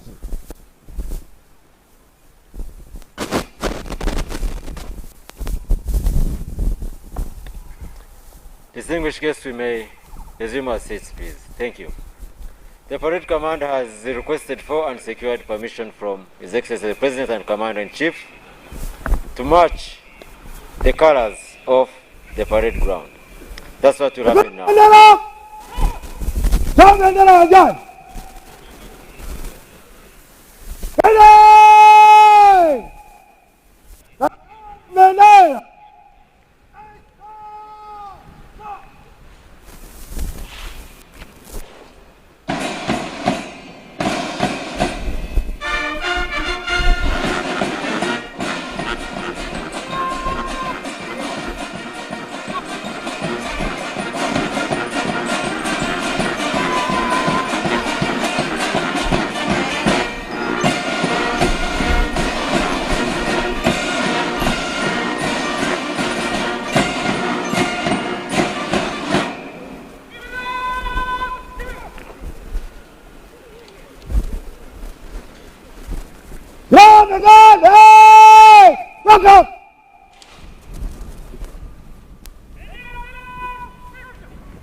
Distinguished guests, that is the honor always awarded to the national colors.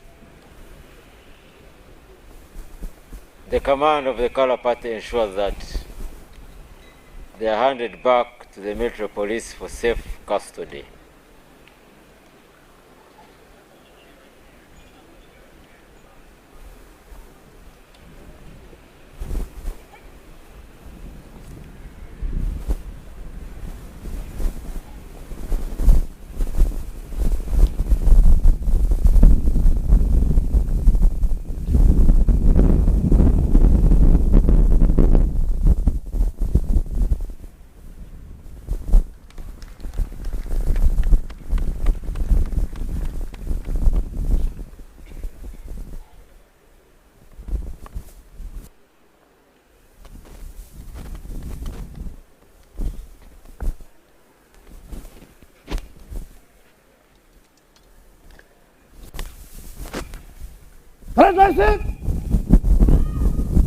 Kwa madaraka.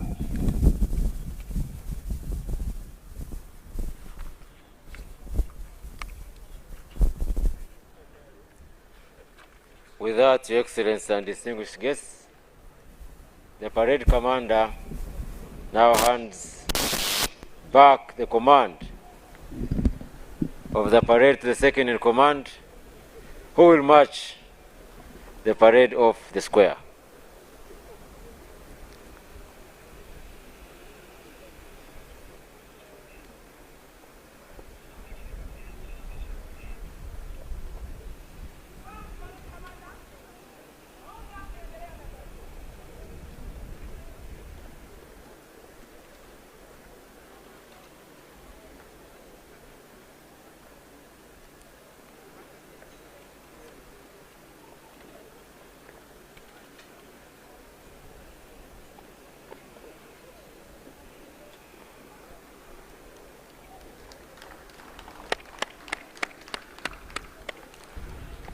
Thank you very much, Colonel Armstrong Gunduga. Very good performance for the day.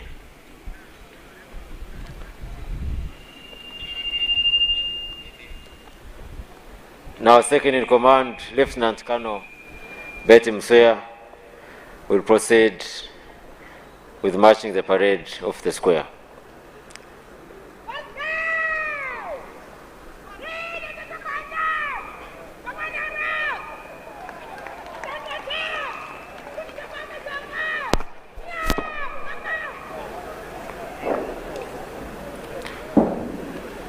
Your Excellency, we normally have the female officers command the parade when it is International Women's Day. But today, we have had the second in command who is a female officer on a day like this. But Independence and other occasions like on this occasion, it is normally the male officers. But today, the second in command is a female officer. We thank you, Your Excellency, for granting us even that opportunity.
Your Excellency, then there will come a demonstration by the band depicting our love for our president.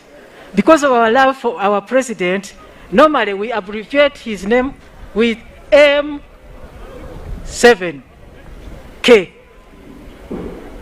M7 Museveni and then K Kaguta. They are going to put up a performance which is going to bring up those letters. M will be done by UPDF, the UPDF band. Then 7 will be done by the police band. Then K by the prisons band. Please enjoy yourselves. Your Excellency, enjoy yourself.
Your Excellency and invited guests, as you can see, the APDF band has now formed letter M. And now we see the police band forming figure 7 for M7.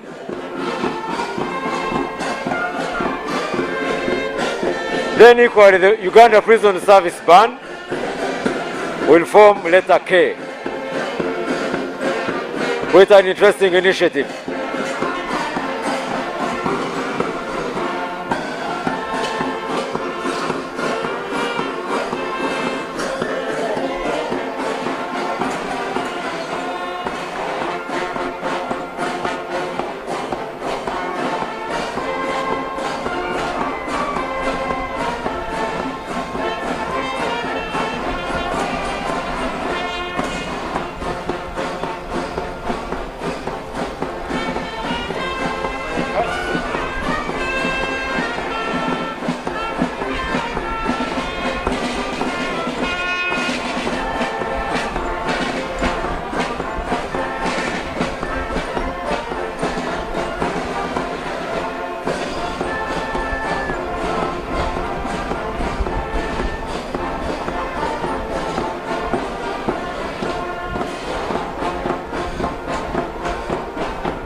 Your Excellency, I would like to invite the Director of Ceremonies, the Minister for the Presidency, to come and conclude the function.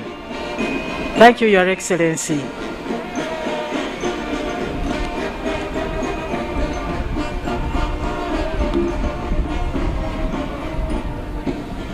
Your Excellency, at this juncture we shall say Ebenezer. Thus far, God has helped us. The journey is still long, and we still trust you to continue leading us on this journey. Thank you, Your Excellency.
Your Excellency, on behalf of the invited guests and all Ugandans, I take the honor to thank you for an elaborate and informative speech you have delivered to the people of Uganda.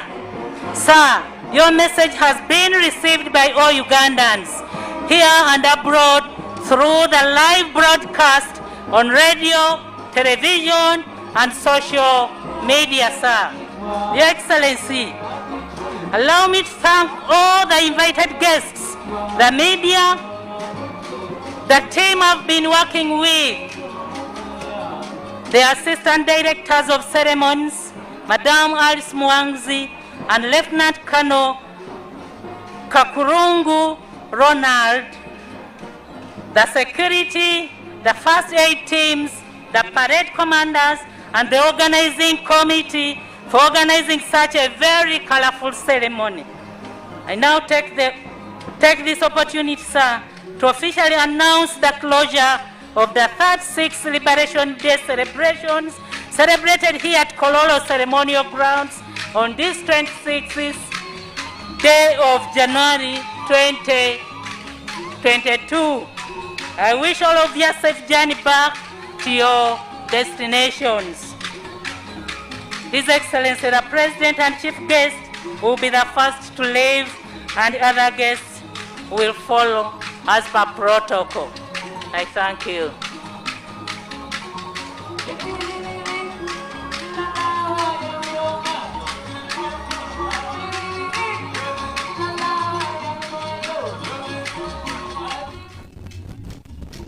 Well, it's just at 2 o'clock.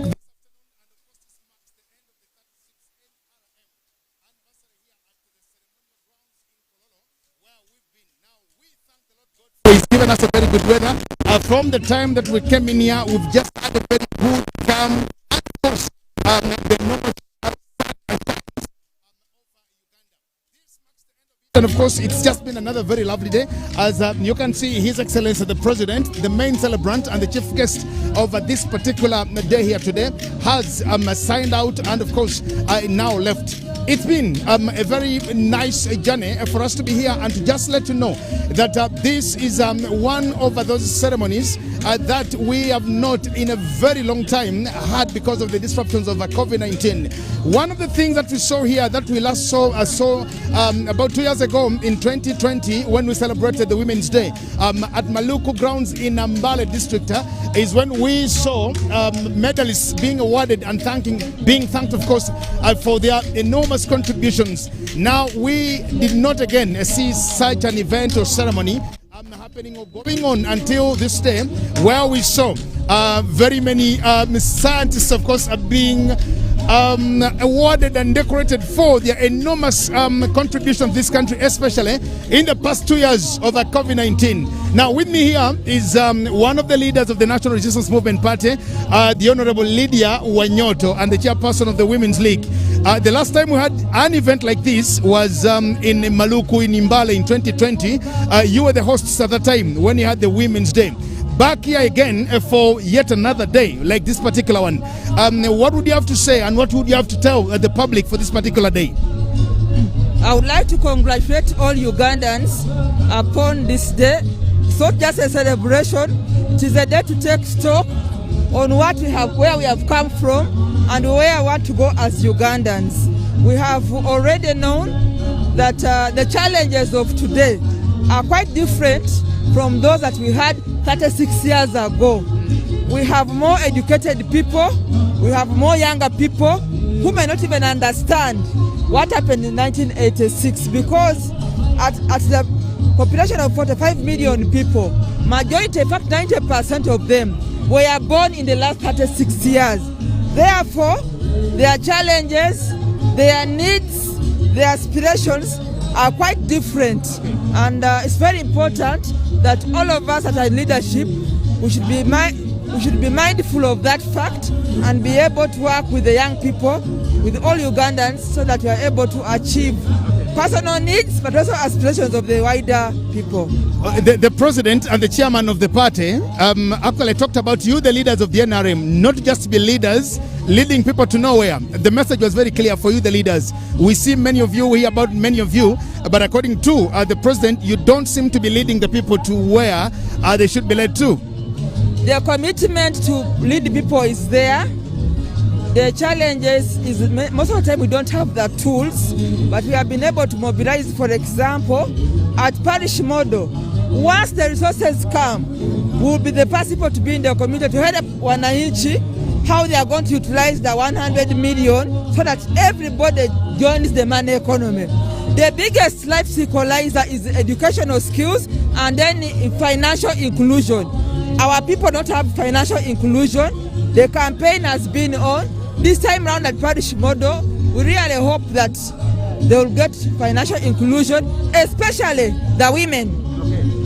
Thank you very much, the Honorable Lydia Wanyoto, leader in the National Resistance Movement Party. I thank you so much and I congratulate you for this 36th anniversary of the NRM. Now, Dr. Epodoi is just right here, and I would just love to share a word with him, and of course to also hear from him, Dr. Epodoi, to just speak to us. Dr. Epodoi has been in the newspapers and of course in the media and across in our conversation space for one very important feat that he did with a team of scientists, and I'm just honored that Dr. Joseph Epodoi just joins us here. Firstly, congratulations for this particular award. Thank you very much. Today we are really overjoyed to be here. Most of the time we do a lot of work out there and there's no recognition. So we are really happy today. And we are not saying that we are the best, but we are just representing the medical fraternity in this country. Okay. How do you feel that you're called upon to be appreciated for this very good feat that you've done, and of course for the things that you do? Of course, from now, my head will be high into the sky. It's not that out of the 44 million Ugandans, and they pick a small team like this, it really overjoys that it reinvigorates the energy in us to work even more better. What are some of your low situations, especially when you're doing your work? When people look at you today, they may think it's just a bed of roses and it's honeymoon every day. What are some of these low moments that you go through on a daily as a surgeon and a consultant at this level? Definitely, every day is not always Christmas, but as you work, you have to do a lot of adaptation into the situations you go into. One of the main things is sometimes you want to use something and it's not there. The instruments, the infrastructure, and the right people you want to work with may not be there. But as doctors, you really have to improvise and make sure that you serve humanity. I just want to wish you all the best. Thank you so much, and wish the people of Soroti to continue keeping you. Thank you very much. When you go back, eat some amukeke, please. Hey, Alama, no, thank you very much. Hey, boy, Alama. Thank you so much. That's Dr. Epodoi, and of course, one of the medalists. Now, here comes the man that you've all talked about, and this man, some have actually decided to call him Dr. Covidex. Patrick Engeo Ogwang is famously known for his Covidex. You're welcome, Professor Engeo. Thank you very much, my Obi. Happy to see you, and thank you so much for whatever you've done, and of course congratulations for this particular one. How do you feel that all of a sudden the country is recognizing your efforts, the country is recognizing everything that you're doing to it? I feel very good for the love by Ugandans and by government to recognize efforts of everyone who contributes something to the country. Very encouraging to work harder. So I'm really grateful. Okay. We are in a reopened economy, and we've endured 2 years of COVID, a disease that of course we knew nothing about until recently when we've started learning much about this. Now we have gotten back this, I think, day 2 or 3 of a fully reopened economy. When we talk about a reopened economy, is people now living the way they used to live before the advent of COVID-19 in this country. What would you, as an expert and as a pharmacologist of course, advise us to live with this thing called COVID-19, whether it still stays with us or it even goes away? Yeah, every disease, when detected early and treated early, is overcome. When you delay to treat or detect that it disturbs your body and overwhelms it. So what's important for us to be vigilant? One, of course, to prevent getting it.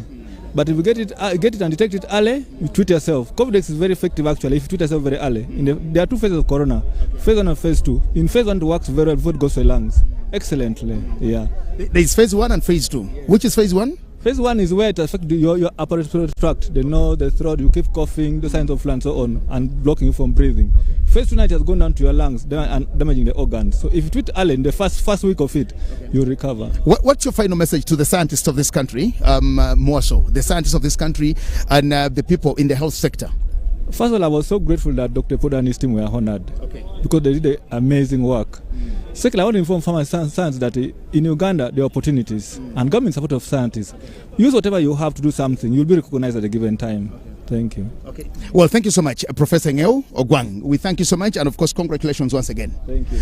Well, I thank Professor Ngeo for granting us this very short interview, and of course, to also appreciate and thank the government that has recognized Ngeo Ogwang here. He's been one of the 50, those who have received medals here today. And of course, like I said, last time we saw this happening to us was in 2020 when we were in Maluku in Mbale celebrating Women's Day. We've seen it again, and of course, seeing Professor Dr.